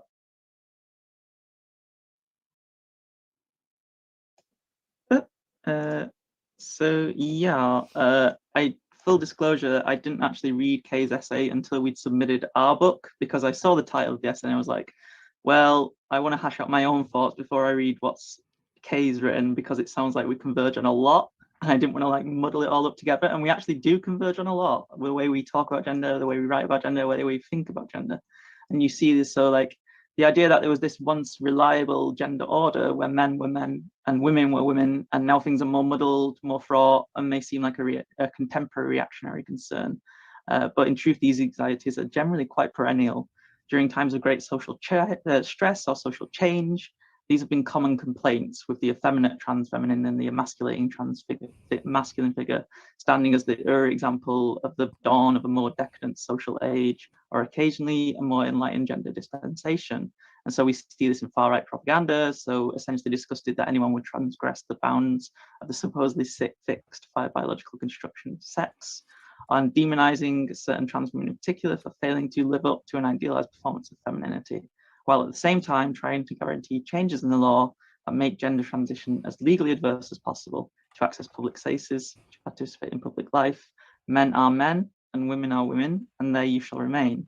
So why is that? And why is this such a perennial concern for state authorities and conservative forces alike?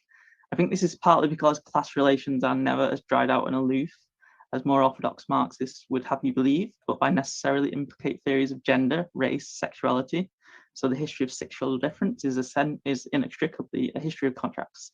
These contracts may be entirely formal, informal, but explicit, but they're forged with your doctors, your family, your school, your employers, and with the state. So what other accounts of transgender lives have identified as a transition in epistemic regimes in the social, scientific, and medical understanding of gender? There's a big emphasis on this in a lot of the literature. You kind of have the 1950s where the clinic suddenly comes on and then transgender comes and blah, blah, blah. So what other accounts would emphasize this? We would identify as like the weighty historical corollary of this transition in property regimes, working patterns, unwaged labor, family structures, and domestic life. Transition kind of requires an eruption in all of these, every single facet in your social life. So I think this is why political anxiety about the breakdown of these thresholds of exploitation, that they are increasingly difficult to verify, or are being directly challenged, or are not being enforced hard enough, is a particular concern. So rather than read through social reproduction theory, which we might talk about elsewhere, I wanted to take a look at capitalist society through what Angela Mitropoulos calls the economic organization of genealogy. So a genealogical ordering, a political theological account of capitalist society, where the nexus of race, gender, class, and sexuality and nation are constituted through the premise of a properly productive household. So the household is pretty important. So the language of the moral economy and conservative refrain appeals to underlying fundamental values, is this euphemism for a more or less stable capitalist futurity, and this is a future premised on the restoration or persistence of genealogical lines of composition, or the orderly transfer of property, debt, and authority across time. So under this lens, we can sort of appreciate that gender, race, and sexuality are not discrete, neatly separable categories. They are not analysis to be pulled apart and put back together and perhaps reassemble. They are different means of talking about the same social object, alternate perspectives on the same social question: property, exploitation, social order. So impositions of gendered expectations and racial discrimination are also claims about where the acceptable threshold of exploitation ought to lie and on what terms. whether your labor is waged or unwaged, whether it is compensated well or poorly. Even the type of work you do or do not is contingent on your ability to embody a socially plausible form of masculinity or femininity within boundaries set by what your society understands your racial background to be. So making demands on time and surplus labor, organizing speculative operations into contractual bonds, underwriting the differential extension of credit and life chances to various classes and strata, apportioning labor between sectors and households, and demarcating certain modes of component and expression as socially valorized and compensated, or as demonized, as excluded, and open to intense forms of socially validated violence. Capitalism has this inextricable process of variable differentiation, discrimination, and compensation. And this, as far as I would understand it, is what constitutes gendered class oppression, and not necessarily class itself, and not necessarily gender itself, which is what's really good about Kay's essay, where she distinguishes between gender and gendered oppression, because you read a lot of Marxist feminism, and sometimes you're like, wait a minute, is she saying that women are women because they do the washing up? And you're like, no, that can't be what she says. And then you're like, actually, that kind of is what she says.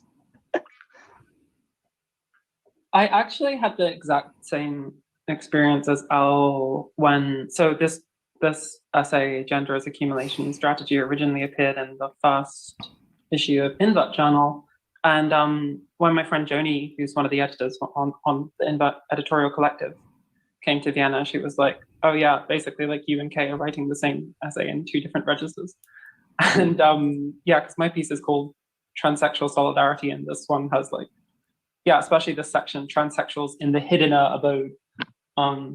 Yeah, so it's like they're very different essays, but they sort of end up at the same point somehow, which was not because they were written together at all. I don't think I'm not sure we'd even communicated directly at this point in time. But yeah, somehow a few different avenues of thought are converging in some quite nice ways, is the way I put it. Yeah, I think that's true. And I read your essay with a great degree of pleasure and even a thrill. I mean, maybe just to pull out one of those words, and I'm wearing this shirt that's like a transsexual menace, which for people who are watching this who don't know is an activist group started by Ricky Ann Wilkins. But like I think that there's something like really good about thinking about like the about reintroducing this bodily dimension and thinking about how it relates to the how it figures in the production and reproduction of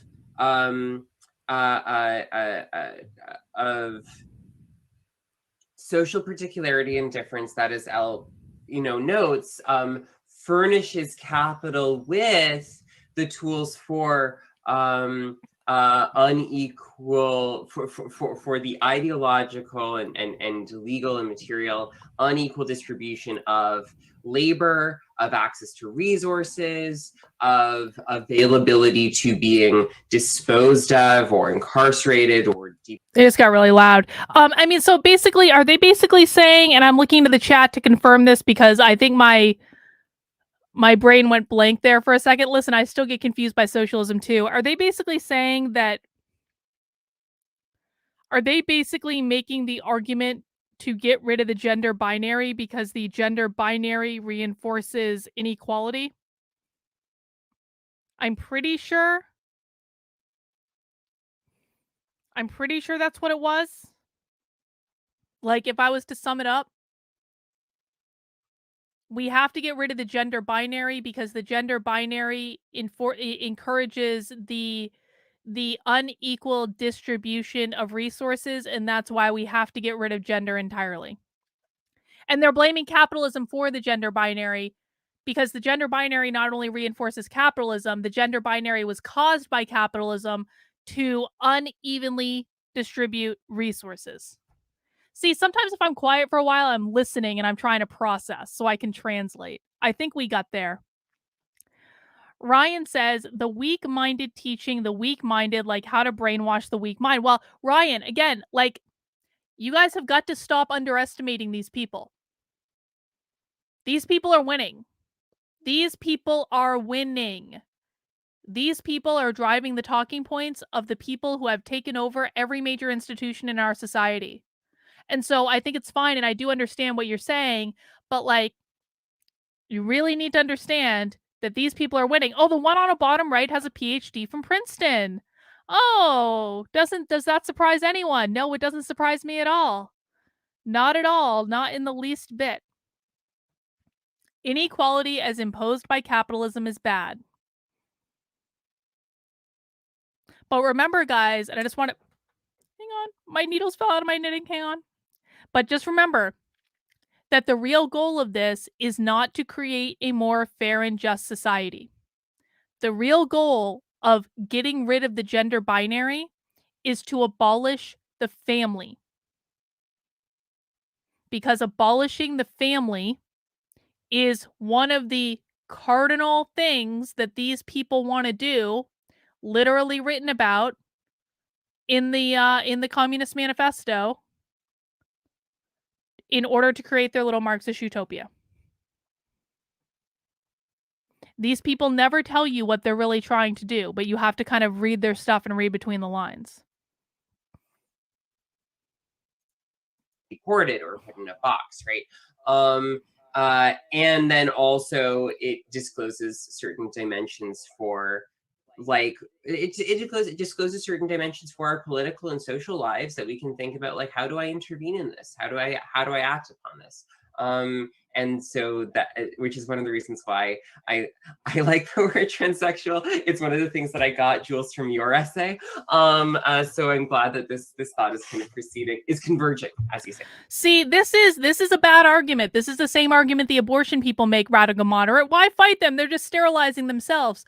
No, they're not. No, they're not. These people don't need to have kids in order to perpetuate the ideology. They don't need kids at all. Why don't they need kids? Why is it not a problem to these people at all if they're sterilizing themselves and aborting their own children? Why? Because they've taken over the school. They've taken over the schools.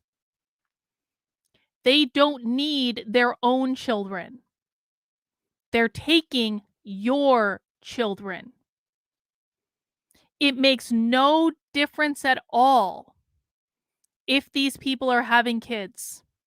No difference at all, because they have taken over the public school system.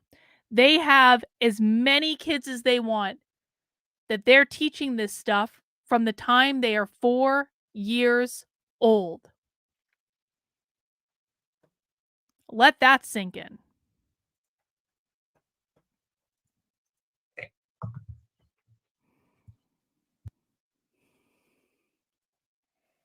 Great. So, feminization. All of us here today are somehow feminized subjects, and we face a transphobic scenery that considers femininity, when it is present outside an FAB embodiment, to be merely a manifestation of misogynistic oppression.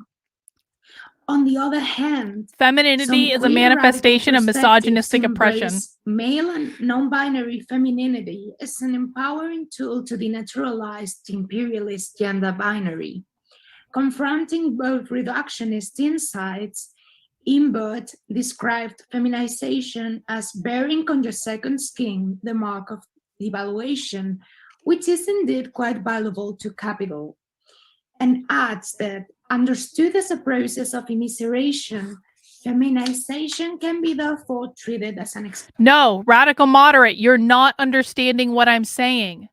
They don't need children of their own. They're taking yours. It is not true in any way that this ideology will sterilize itself out of existence. It is not true in any way. Because they own the public schools. They are teaching all the children this ideology from the time they are 4 years old, all the way up through elementary school, all the way up through middle school, all the way up through high school, all the way through free college, all the way through every college except for a couple. They don't need their own children. They're taking yours.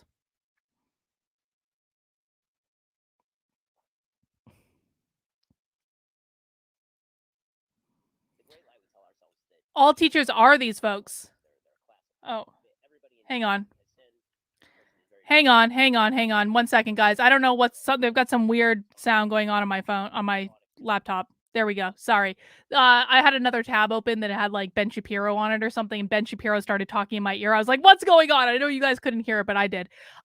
So Jay Slice says, even as a Democrat, I disagree with abolishing the family, but having a family isn't for everyone. Why are you putting a blanket on teachers? Not all teachers are these folks. Yes, all teachers are these folks. 90% of teachers come from the school of thought that these people come from, because this ideology is infused in the colleges of education. This is how new teachers are trained. Maybe not by these people, but they're trained by people who believe the same things these people believe. And they're taught in the colleges of education to teach that in the classroom. 90% of teachers. A lot of these people are useful idiots. They don't know what they're doing. This is what they've been taught by the people that they trust. But that is what they're doing. They may not realize it. They may not mean to, but that is what they're doing.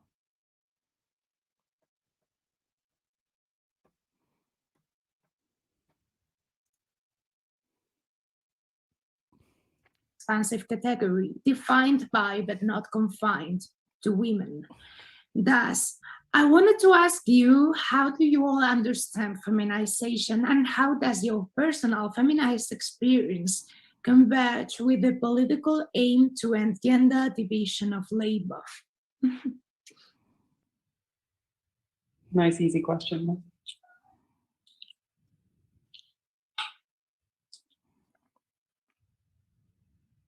I think I've got quite an eccentric direction I want to take this one into, so I want someone else to answer first before I do my thing. Unless you're homeschooling your kids, they're being taught this. Jules, I'm very excited for what this is going to be. I want to, in answering this, I think we can, I want to just kind of keep thinking with something that Elle threw out there, which is one way that we can think about this is that gender is not, as I have seen somewhere speculated, a property relation, but it is a labor relation. Not purely determinative, but it is gender spells out certain relationships to certain kinds of labor, waged and unwaged, and indeed to unemployment or unemployability, in ways that are subject to transformation and so on. So this seems important as we confront feminization, when we can talk about this as the process. To a certain extent, is this just the process of continually reproducing an unequal division of labor? Well, I don't know if I want to be so exhaustive about it, but it's something like that.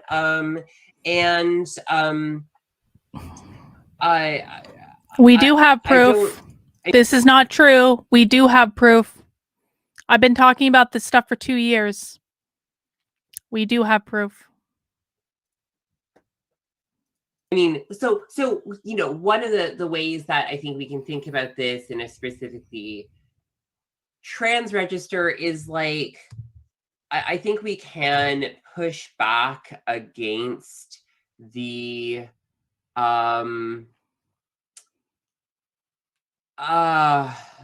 that's why it's so insidious. I think that we can push back against the stance that certain embodiments, certain ways of being in the world are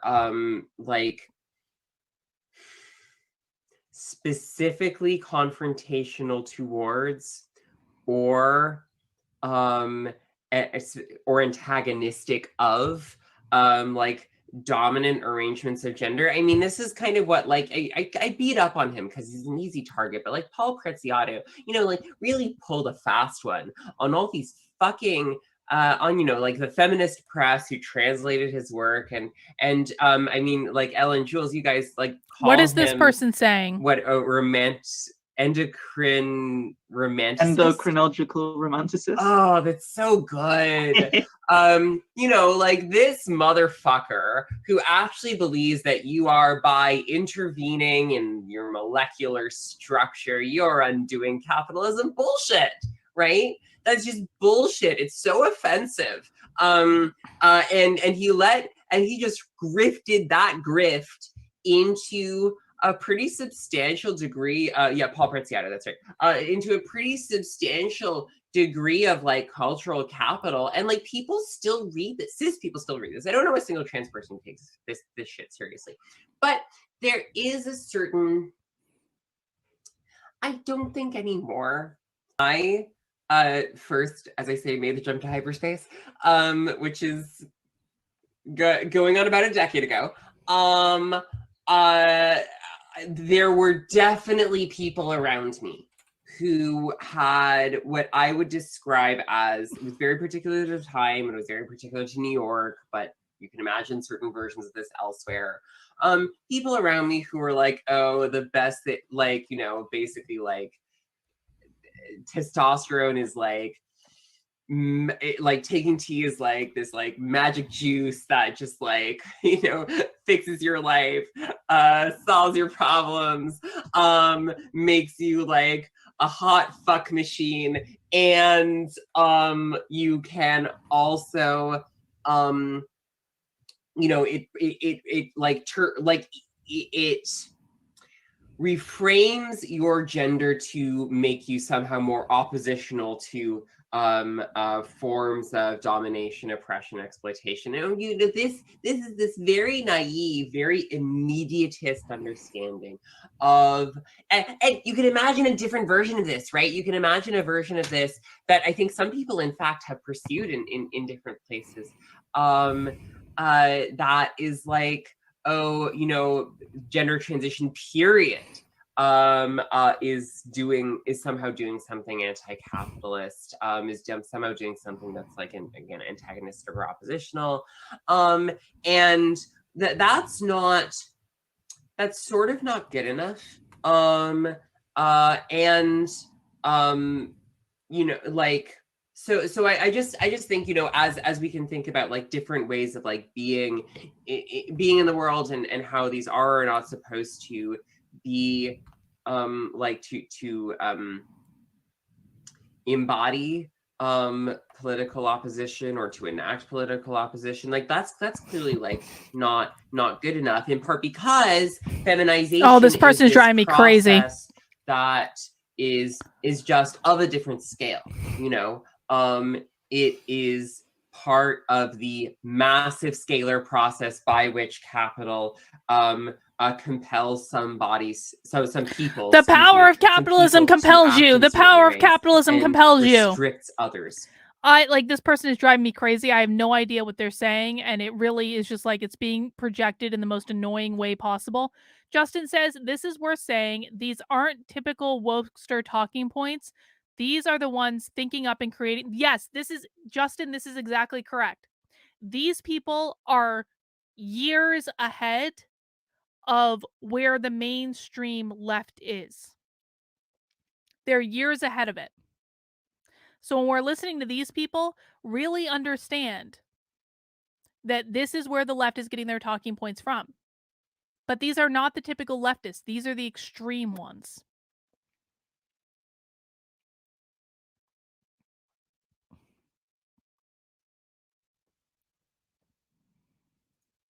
From acting in others. So that's, you know, like it is a social force. And it is one of the things when we talk about like abolition, right? This process, I have no idea is, what they're I saying. think, not like I'm very femininity, confused. but this process of this like capitalist like feminization as a labor relation, like that is one, I think, one of the objects, I think, of abolition.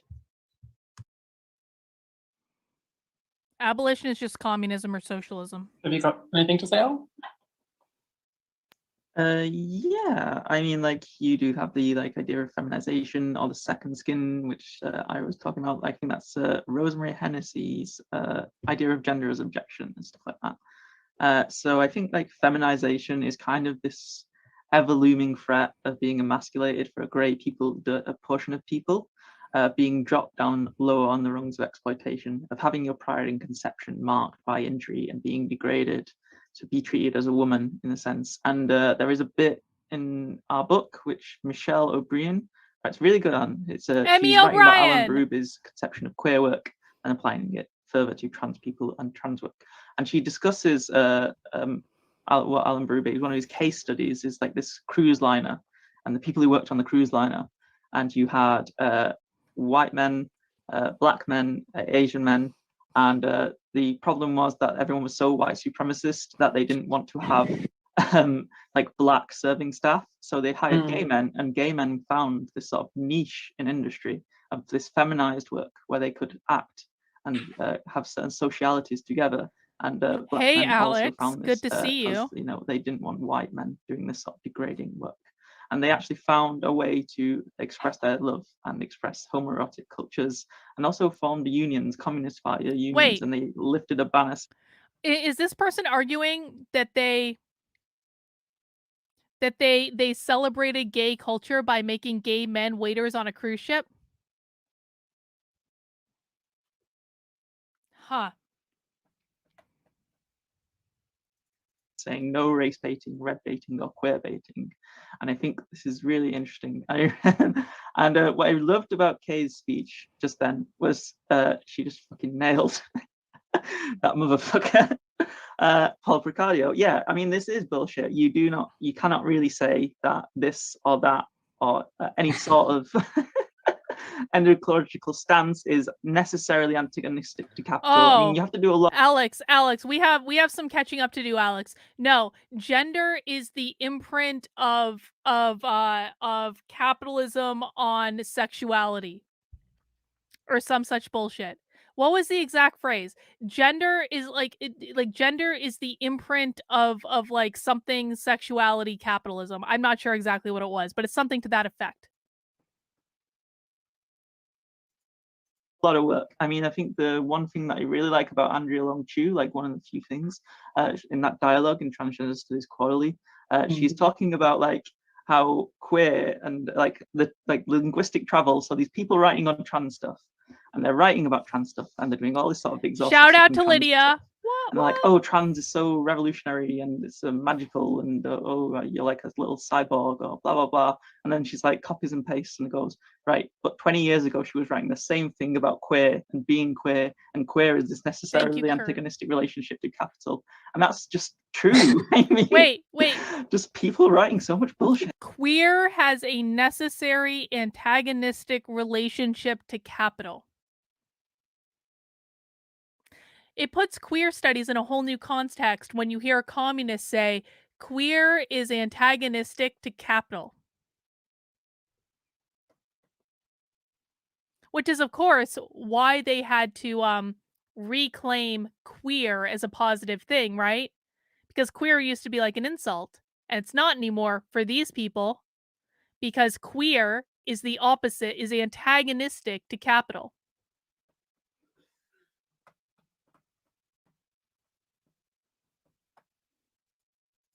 But I really want to hear what Jules has got to say. I think she's going to. Those two passages in that interview you're mentioning are literally interchangeable. the trans versus queer. Yeah, people. Yeah, this trans is an all-purpose. Trans is transcendent stand-in, right? Yeah. I can't stand that stuff. No. Yeah, it's ass. Spaniards invented it? Okay, that's what we're saying in chat, but I can't confirm or deny that.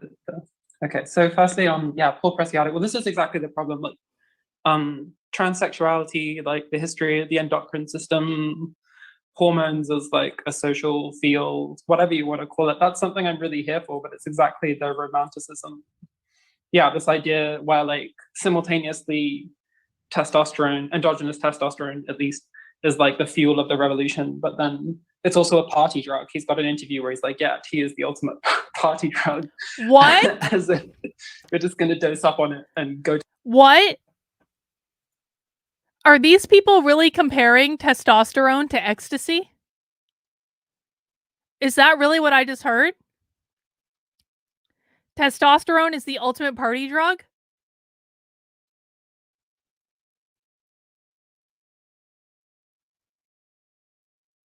Wow. Okay, I'm sorry. I need to rewind that. I need to listen to that again. Wow.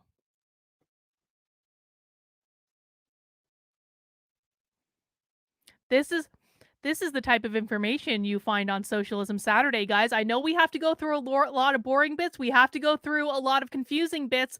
We have to go through a lot of times when we don't understand what the fuck these people are saying. And then we get to the point where they're like, testosterone is the ultimate party drug. I'm sorry, what? Whatever you want to call it. That's something I'm really here for, but it's exactly the romanticism. Yeah, this idea where like simultaneously testosterone, endogenous testosterone at least, is like the fuel of the revolution, but then it's also a party drug. He's got an interview where he's like, androgynous. What the fuck is androgynous testosterone? Androgynous testosterone is the fuel of the revolution. That revolution is socialism or their Marxist utopia, and is the ultimate party drug.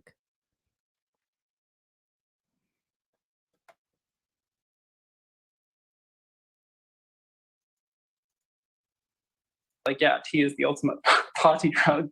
As if we're just going to dose up on it and go to Berlin, have a great time. And people do that for sure, but it's in a way, yeah, trying to have it on both sides. It's something fun, it's something cool, and also it's something ethically transformative and revolutionary. And it reads like marketing copy, to be honest with you. Yeah, it's like the testosterone. There isn't a testosterone producing industry, but if there was one, then they couldn't really have done better than his PR work.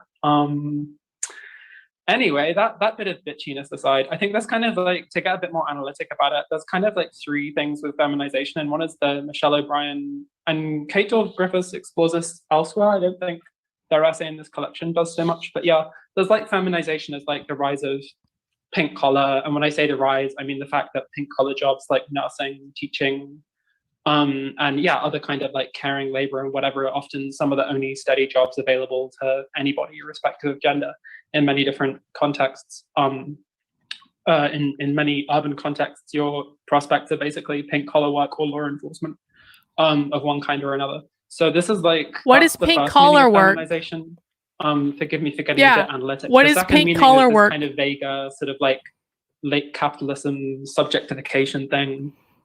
Which I guess is mostly associated with de Koon's theory of the young girl, if we're talking communist theory.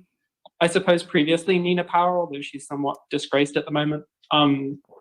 But yeah, the de Koon, it's really like one of my least favorite essays. I often say like, communism would be a much better movement if everyone had read de Koon's theory of bloom and nobody had read de Koon's theory of a young girl. But like, I don't know, at least if they'd read both of them, maybe that would have been better. But that's my kind of like esoteric theory bitching. But then there's sort of like this third meaning, which is, I guess, what was alluded to in the question. And that's kind of what I would like to... Care-oriented? Okay, like nursing. I guess that's what I would like to get this conversation around, like, kind of twist this conversation towards, is this issue of radical feminism. Oh, here we go. Of, like, the subordination of the feminine to the masculine. Or like, yeah, this notion of like femininity as captivity, or femininity as something which we're like coerced into, which like, simultaneously we're obliged Hang on. to... Deborah is giving us important information. Androgynous testosterone is the version of testosterone that the body makes, as opposed to exogenous testosterone that comes from outside the body. All right. Thank you, Deborah, for that clarification. I appreciate it. And then Philip says testosterone, aka the fuel for the Communist Party. Thank you, Philip, for the super chat. Guys, please mount that like button if you haven't already. We have about a little less than 30 minutes left of this, so hang in there. You're doing just great. Fulfill femininity, and then also once we fulfilled it, we then kind of debased ourselves and subordinated ourselves. So this is like, I guess what this opens up is sort of like there's always this issue with radical feminism where simultaneously, like, radical feminism was a movement that clearly, like, enabled a lot of what trans politics as we know it is sort of inconceivable without the breakthroughs that the feminist movement more generally achieved. Like, yeah, the amount of denaturalizing and the amount of, like, overturning of previously kind of naturalized and elevated orders which feminist movements around the world achieved is clearly, like, preconditional for trans politics as we know it. However, also there's an obvious, like, yeah, there's an obvious antagonism that exists as well, which I feel like actually got covered by transgender Marxism more than I'd conceived of. Like, I don't think either Al or myself had planned we're going to be like, oh, we're going to have this new collection about transgender Marxism, which is going to be all about how revolutionary trans politics can, like, replace feminism like, or come to terms. You know what I mean? That was not our plan. That actually, I so appreciated that it was articulated in that way. Revolutionary trans politics is meant to replace feminism. Just really wrap your heads around that for a second. They intend the trans Marxism to replace third wave feminism. They're trying to eliminate women. They're trying to eliminate women.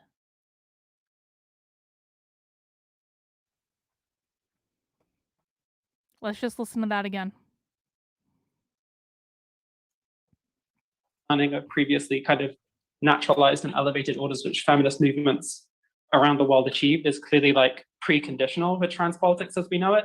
However, also there's an obvious, like, yeah, there's an obvious antagonism that exists as well, which I feel like actually got covered by transgender Marxism more than I'd conceived of. Like, I don't think either Al or myself had planned we're going to be like, oh, we're going to have this new collection about transgender Marxism, which is going to be all about how revolutionary trans politics can, like, replace feminism like, or come to terms. You know what I mean? That was not our plan.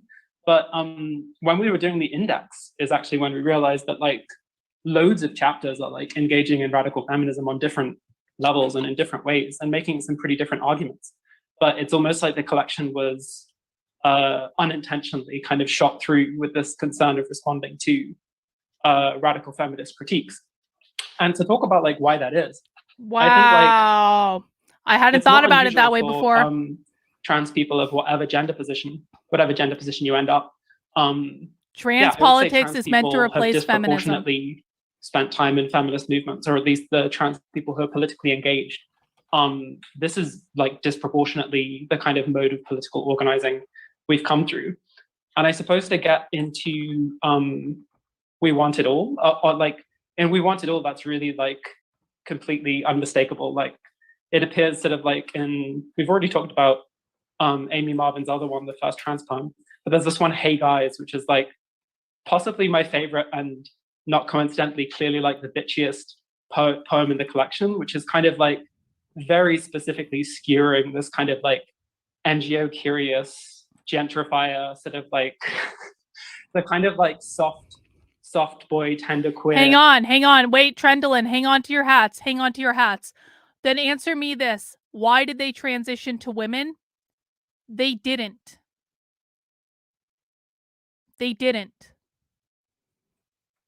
Every single one of them is non-binary. I'm pretty sure they're all non-binary. They don't have their pronouns in this. They're not women. They're non-binary. They don't believe in the gender binary.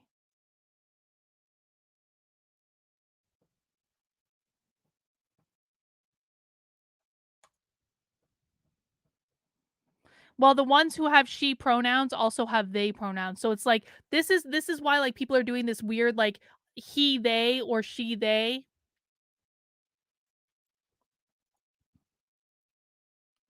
They're non-binary. They're gender fluid.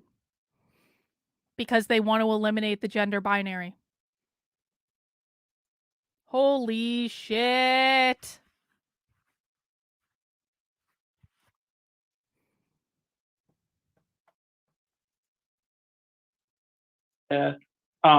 actually kind of passive aggressive exclusionary figure who you encounter like a million times in any kind of trans circle, and specifically like towards the top of these hierarchies, which these scenes tend to attract. And like I think that's that example is kind of like what, like the worst of what trans politics kind of replaces radical feminism with, because this figure is like, he's like fearful, or they are fearful of like mean girls and like nasty women who are like, you know, ruining this world of softness. But like, but yeah, elsewhere in the collection, I think especially like the figure of Adrienne Rich is like, Adrienne Rich specifically seems to come up like repeatedly. Like there's this poem Acknowledgements by Ari Barnius, which is just about that's a quote from the Transsexual Empire, right? Which is kind of like spliced together down into a single word about how Rich had really like helped this kind of transphobic masterpiece come into being. And then obviously there's this more forgiving. You can't, Alex, you can't be a mean girl anymore. You have to be a mean they. You can only be they now, Alex. Right, by Bryn Kelly, which I was quite surprised. My head is hurting right now thinking about blog this. Post had really left like a huge impression on me, and it's interesting to like find it in a poetry collection, but somehow it sort of like really fits into the whole work, right? Because it's like, yeah, it's this more forgiving perspective about both like Rich herself and also that whole vein of like radical lesbianism, I suppose. Like radical lesbianism, which, what the fuck is that? Even as someone who's not like personally invested in that identity, like it's interesting that like even trans women who are not personally like involving themselves or like directly focused on like building up a lesbianism, like we can't kind of escape this orbit of like the sort of trans lesbian possibility, like the once the attraction and the impossibility of this kind of dialogue between two types of a radical dyke, right? The sign male and the sign female. This is something which like, there's this kind of like melancholy relationship which a lot of trans people have towards radical feminism, where it's simultaneously like, it's clearly not fit for purpose. You know, these like, these hey guy types have completely taken over. Like there's no kind of hope of like reviving this tendency or this tradition. It wouldn't even seem like a righteous thing, like if we tried to do that, right? But on the other hand, we can't sort of get away from that history so easily. Like there's sort of one type of unusual, controversial woman kind of like always ending up in dialogue with another. Anyway, so that's so yeah, I'd love to chat about radical feminism, or like the so-called second wave. Yes, radical feminism means biological women only. That's correct. Bryn's That's correct. Essay, which was originally a blog post. A friend of hers, a close friend of hers wrote, who's also in the collection, wrote and was like, I think that Bryn would have both scoffed and been quite complimented at being included in a volume of radical trans poetics. Like she probably would have made fun of it, but also liked it. And you're right that Ari Barnius is, we forgot in this, we fixed it for the next printing, but we forgot to include the poetics note that Ari Barnius's poems are all taken from, they're all using words that are taken from the Transsexual Empire, including its dedication to Adrienne Rich. But so, you know, just to talk a little bit about that essay by Bryn, I mean, one of the things I do think, Jules, that you're right to say that this relationship is like it's like melancholic in the sense that, you know, we're all trying to figure out, and we haven't found a solution for this like deep kind of like social and political disconnect, never mind the actual antagonism, but this desire to put people into conversation who are either not occupying the same time, or if they are, they're deeply distrustful of each other. And this, it seems important for us because actually, you know, like in part because the second wave can be so reduced in memory to just a kind of like way for us to go like, oh, this is some stuff that we don't like, without like really sitting with it, and really understanding, you know, like even stuff in there that we might not like, Firestone or whoever, like people who are a little bit in outer space, but like it's worth reading, it's worth dealing with, and it's worth understanding the particular polemics that they undertook as we undertake our own, in part so that we don't believe ourselves to be doing new work when in fact we're not. Yeah, that's one thought that I have about the second wave and about radical feminism. I never understand what that person is saying. Okay, so they don't either. They don't understand what they're saying either. Holy shit! Radical feminism is the turn of abolition. None of them understood what that person just said. There is one slogan that does That's the harness hilarious. of left-wing transphobia, and the place that has been like left-wing transphobia. What? It is that of the so-called abolition of gender. All of us, from enriching different perspectives, have immersed in our theoretical and political work in the argument of abolition. I think that communist thought can contribute to this debate with one specific key, and it is that of substituting a radical feminist concept of abolition with Marxian concept of Aufhebung that leans towards a more expansive project, also in the face of gender nihilist negative project. And there are different approaches through which trans radical thinkers have grasped said abolition. For instance, on the one hand, Jules echoed the anti-carceral struggle by pointing to the need and focus the material conditions upon which gender division instead of prisons are built. Kay called for the abolition of gender abjection, I guess in the line of Rosemary Hennessy's point, but foresaw liberatory possibilities in maintaining gendered aesthetic pleasures and expressions. Othoe argues that gender can be abolished while preserving the rights and dignities of people to identify however they like, but while destroying its role in the organization of economic life.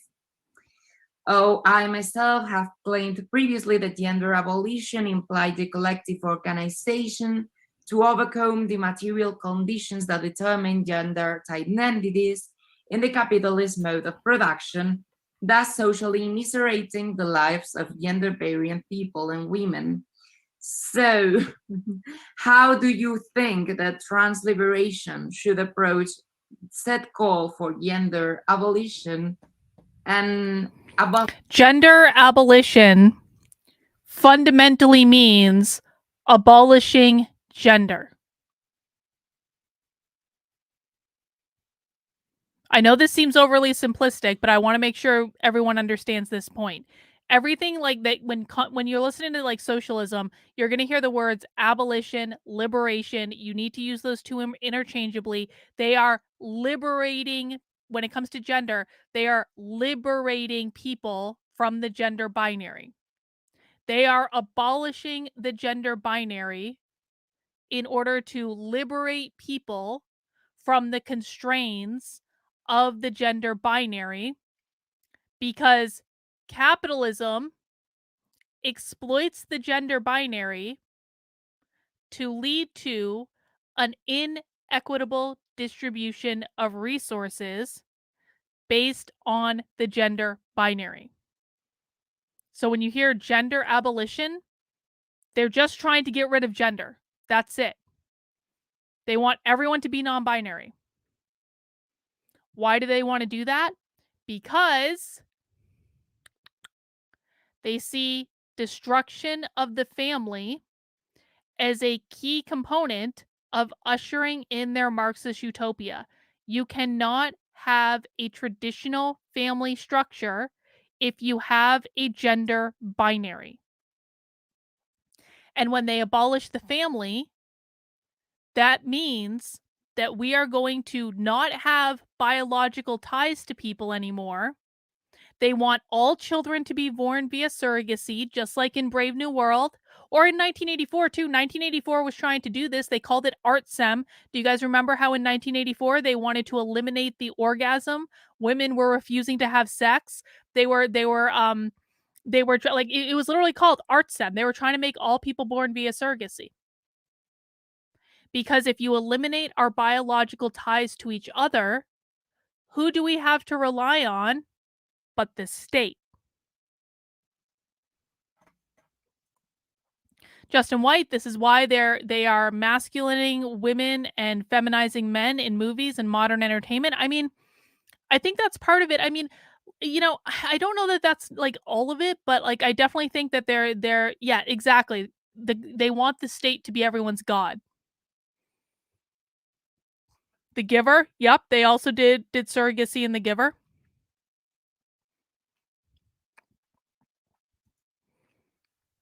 All of the things that the left are doing, all of the craziest shit that the left is doing, you always have to remind yourself that everything they are doing leads to Marx.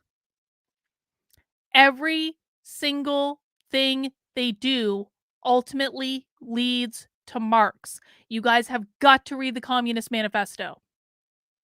I know you don't want to. I know you think it's boring, but I promise you it is well worth it. It is a quick read. It is free on the internet. You don't even need to pay for it. Read the Communist Manifesto and then really, really internalize that every crazy thing you see the left doing leads to this. Every single thing is subjugated to this. Radical gender ideology in the schools, they're getting to your kids because they're not having kids of their own. They're getting to your kids.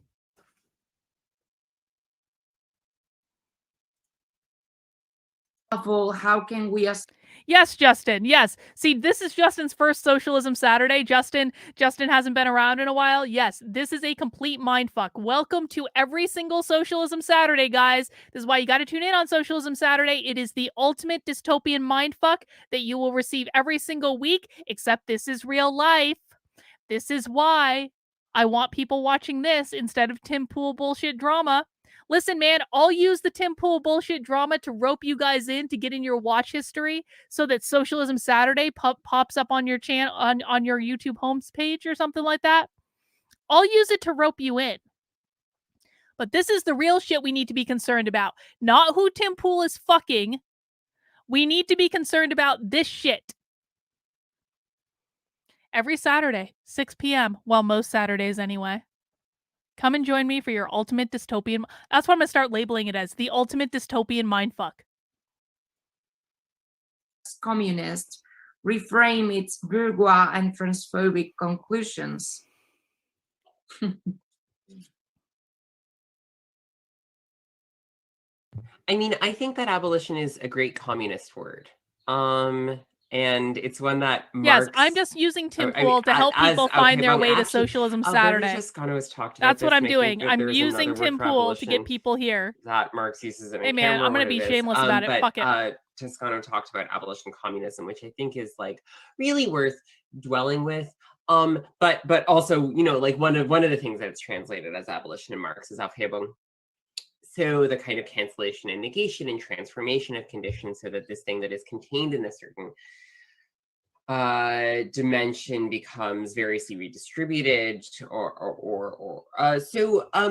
it's a great communist word, and we can use it. I guess maybe one of the responses that I have here is I want to draw out the other sense of abolition that I think many of us use it right now. Mount that like button if you're appreciating this ultimate dystopian mindfuck, guys. Mount the like button for me.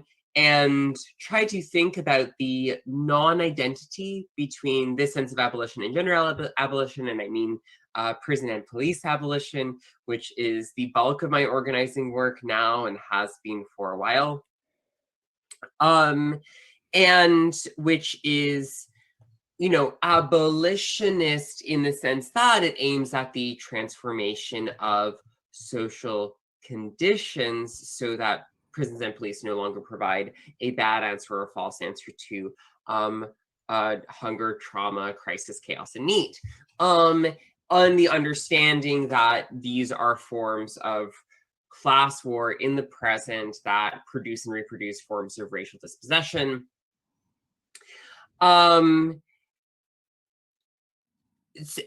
what sense is that an abolition?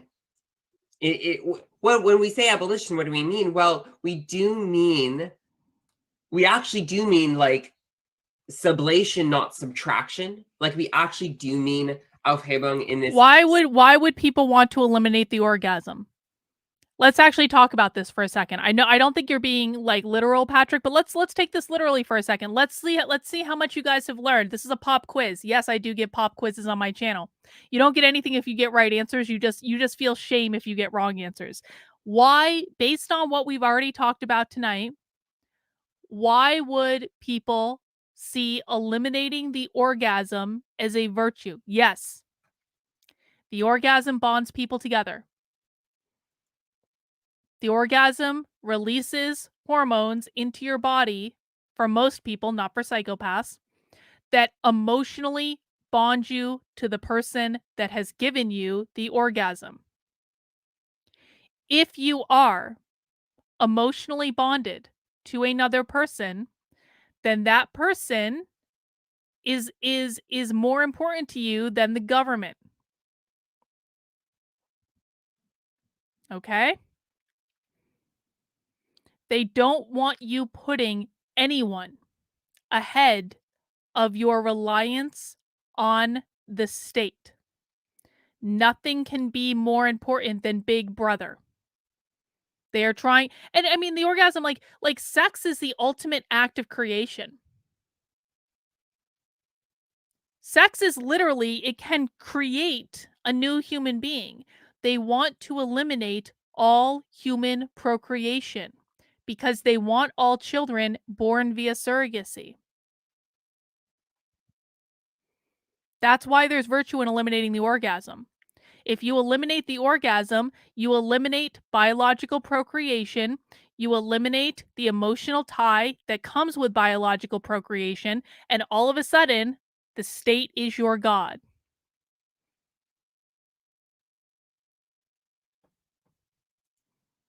Sense of like understanding that these things perform through the means of pacification, control, severe violence, apartheid. Does everyone understand, based on what we're hearing so far, why I cannot appeal to Chrissy Mayr's audience and do Socialism Saturday? No offense to anyone here who might like Chrissy Mayr. If you do like Chrissy Mayr and you're still smart enough to follow Socialism Saturday, then you're one of the few and the blessed. I'll give you that. But does everyone understand now why I cannot appeal to audiences like Chrissy Mayr's? Because most of them will not be able to understand any of this. It's just the way it goes. That's what happens when you do this type of content. I can only appeal to people who are smart enough to understand it. So if you are even remotely following some of the ideas we're talking about right now, congratulations, man. You have made the fucking cut. It is not easy. Yes, most people don't even know who she is. Oh my God, this is why I love you guys. Yes, mount that like button for me if you have no idea who Chrissy Mayr is. Yes, her audience would not be able to sit through this. Congratulations, guys. They actually have these social functions, you know. Prisons in the US are massive providers of mental health care. Like, that's fucked up. The world should not be this way, but it's true. right? So prisons have this social reproductive function, right?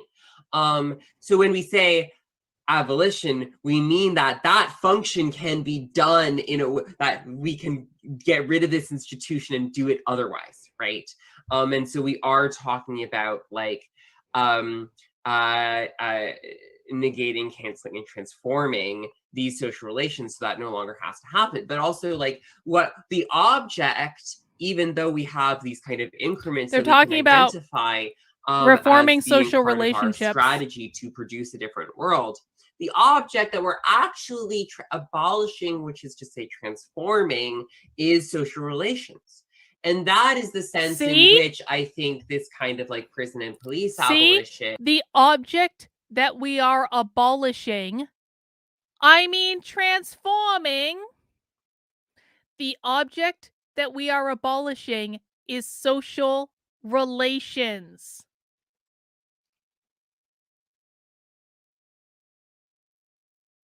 That is at the core of what they're trying to do.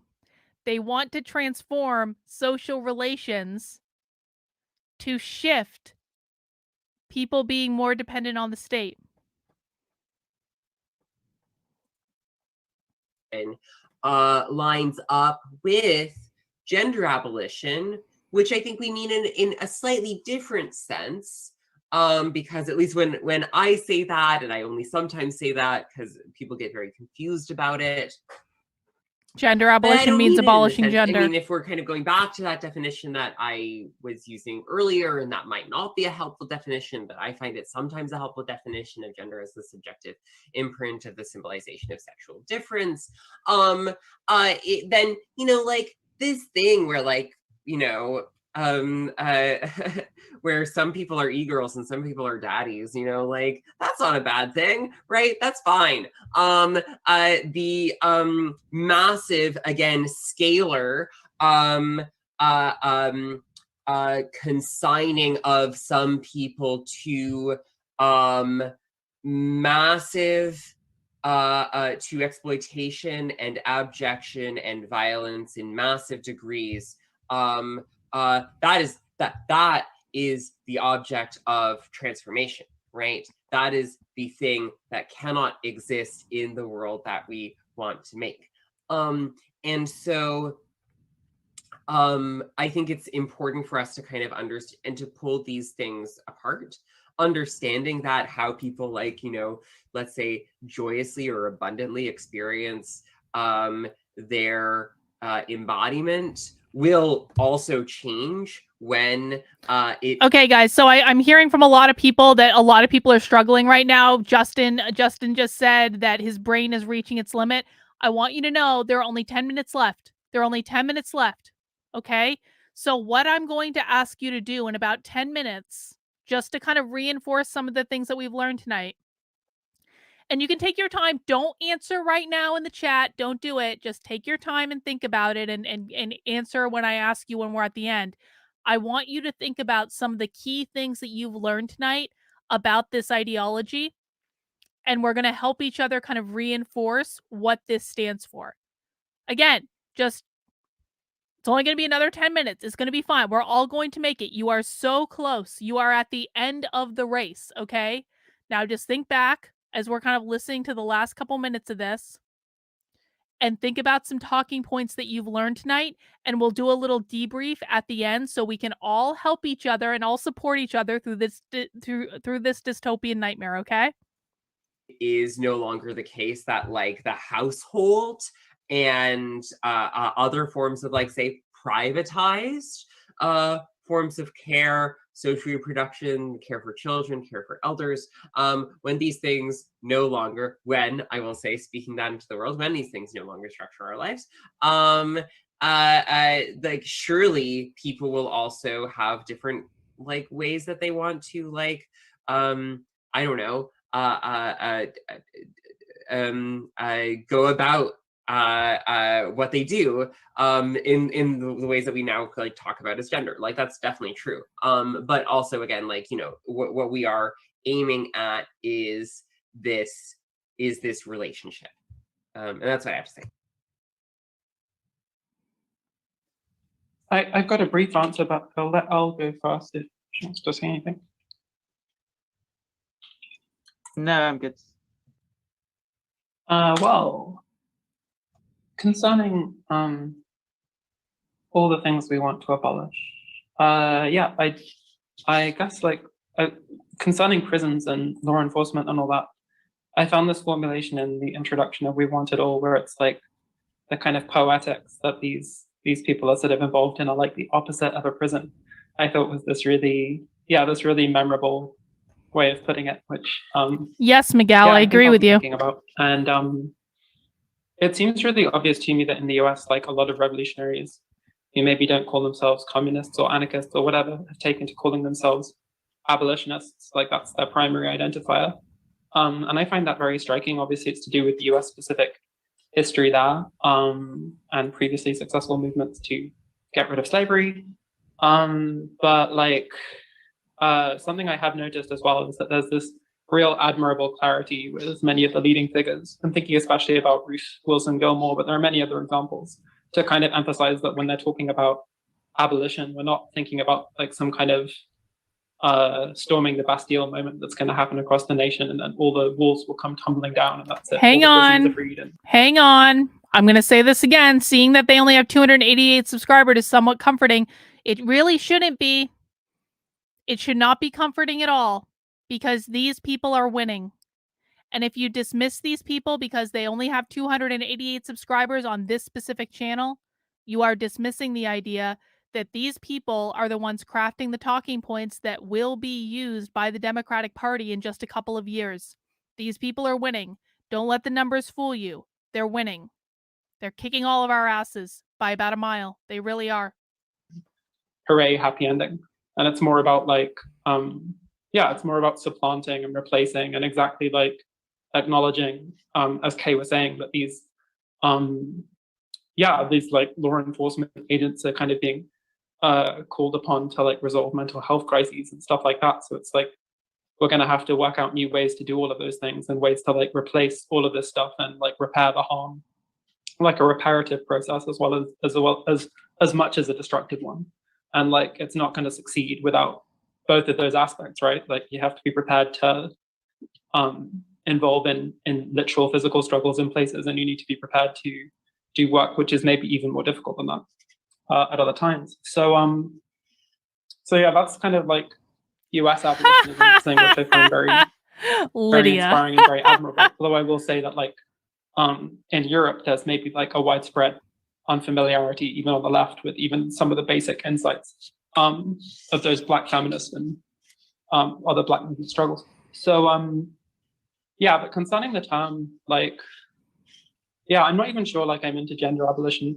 I wrote these 2 essays about it in Blindfield journal, which I think was primarily just to record the fact that people were making this opposition that like radical feminists talk about gender abolition and trans people don't do that because it invalidates people or whatever, which is of course a load of nonsense. Like there's been loads of very interesting gender abolitionist writing by trans people, which I tried to kind of like engage with and thread together a bit, especially in the second part of the essay. But again, it's like when you say you want to abolish something, like the agenda you're setting out is always like, well, you're trying to say that the way the world is configured, the way the world is set up now, it doesn't have to be the case, and it doesn't have to be the case for the next generation. It doesn't have to be the case for the rest of time. So like when you're talking about abolishing prisons, when you're talking about abolishing the family, or the wage relation, or landlords, or whatever else, you're basically they do actually believe this. A picture about they do. How the world can look. You're saying, well, people shouldn't have to be spending most of their time earning money to pay the bills, or trying to find a job to earn money to pay the bills, and they can't even find one. You know what I mean? This is like, the point is always like the utopian, or the point is always showing people that are engaged in these struggles that like it's not going to be that way forever, or it doesn't have to be. So like that's the purpose of talking in terms of abolition, I would say. And it's always possible to get caught up in people talking about whether this is realistic, or whether like you have a clearly articulated plan, or whether like the movement is really capable of like replacing all these roles and fulfilling all these social needs and stuff. But like that's the that's why I would stick with it. That's why, like, I think it's worth talking about abolitionist communism or anything like that. Yeah, I try and be practical, I suppose. All right, I think that's the end of me. Just to be super quick there, I mean, yeah, like I love this sense of abolition as bearing out what Badiou calls the communist hypothesis, that this world is not necessary, or, you know, like we do not have to live this way, and to identify what those things are, which we were like, we don't have to live this way. Okay, so is it time for you to leave, Kay?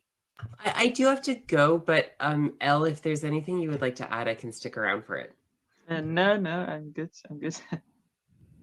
Beautiful. So yeah, what we can do is like pause this video.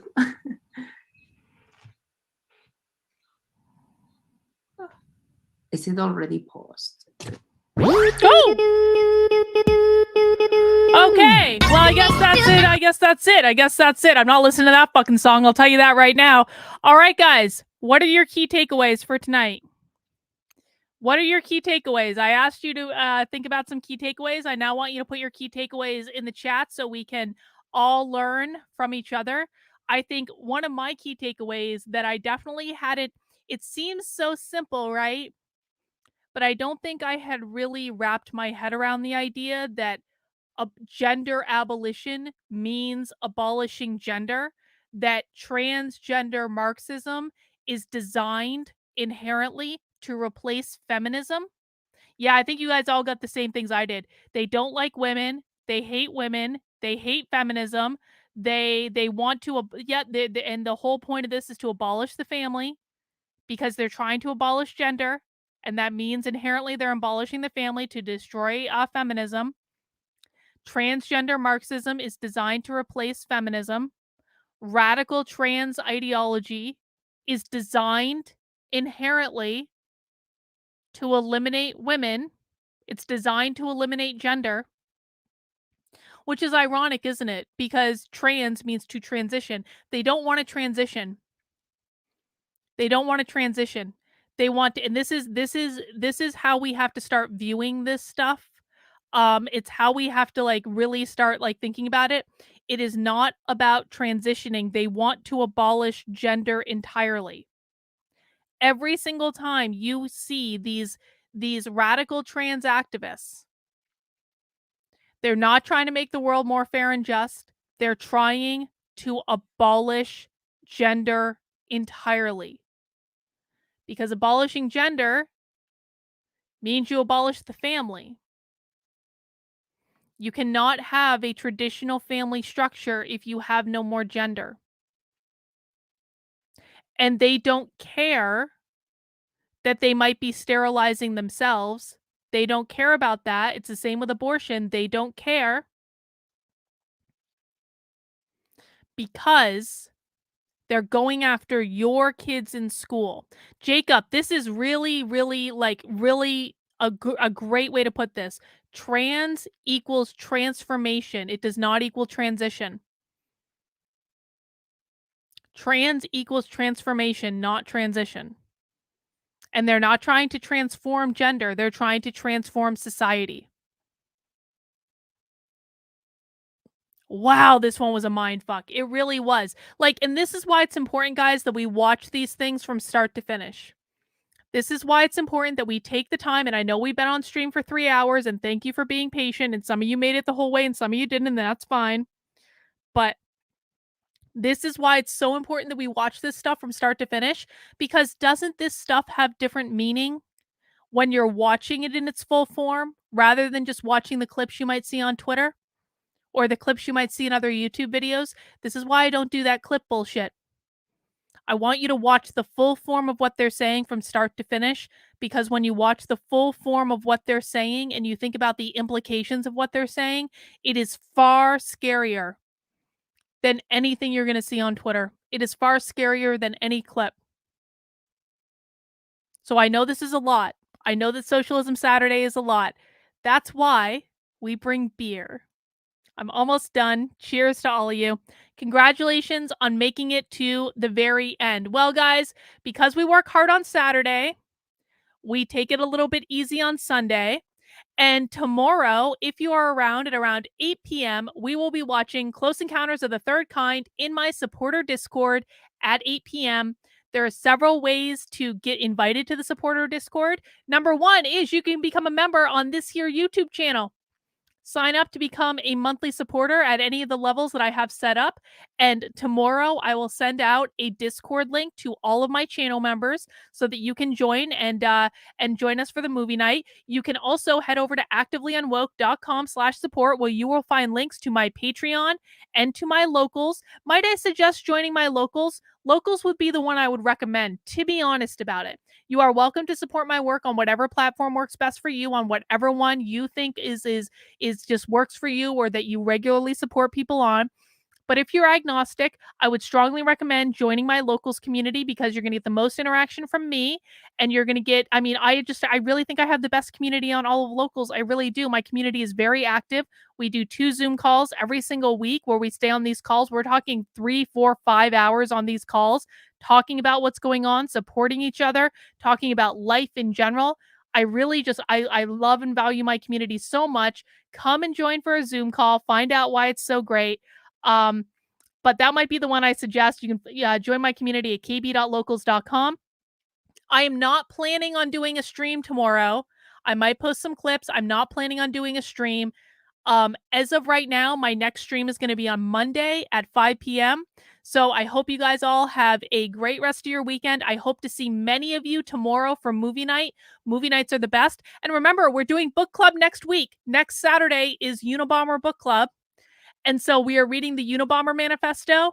There are some great documentaries about the Unabomber. There's a documentary on Netflix that you can watch about him. You can also watch the Manhunt series. That's not a documentary, but it's really, really good.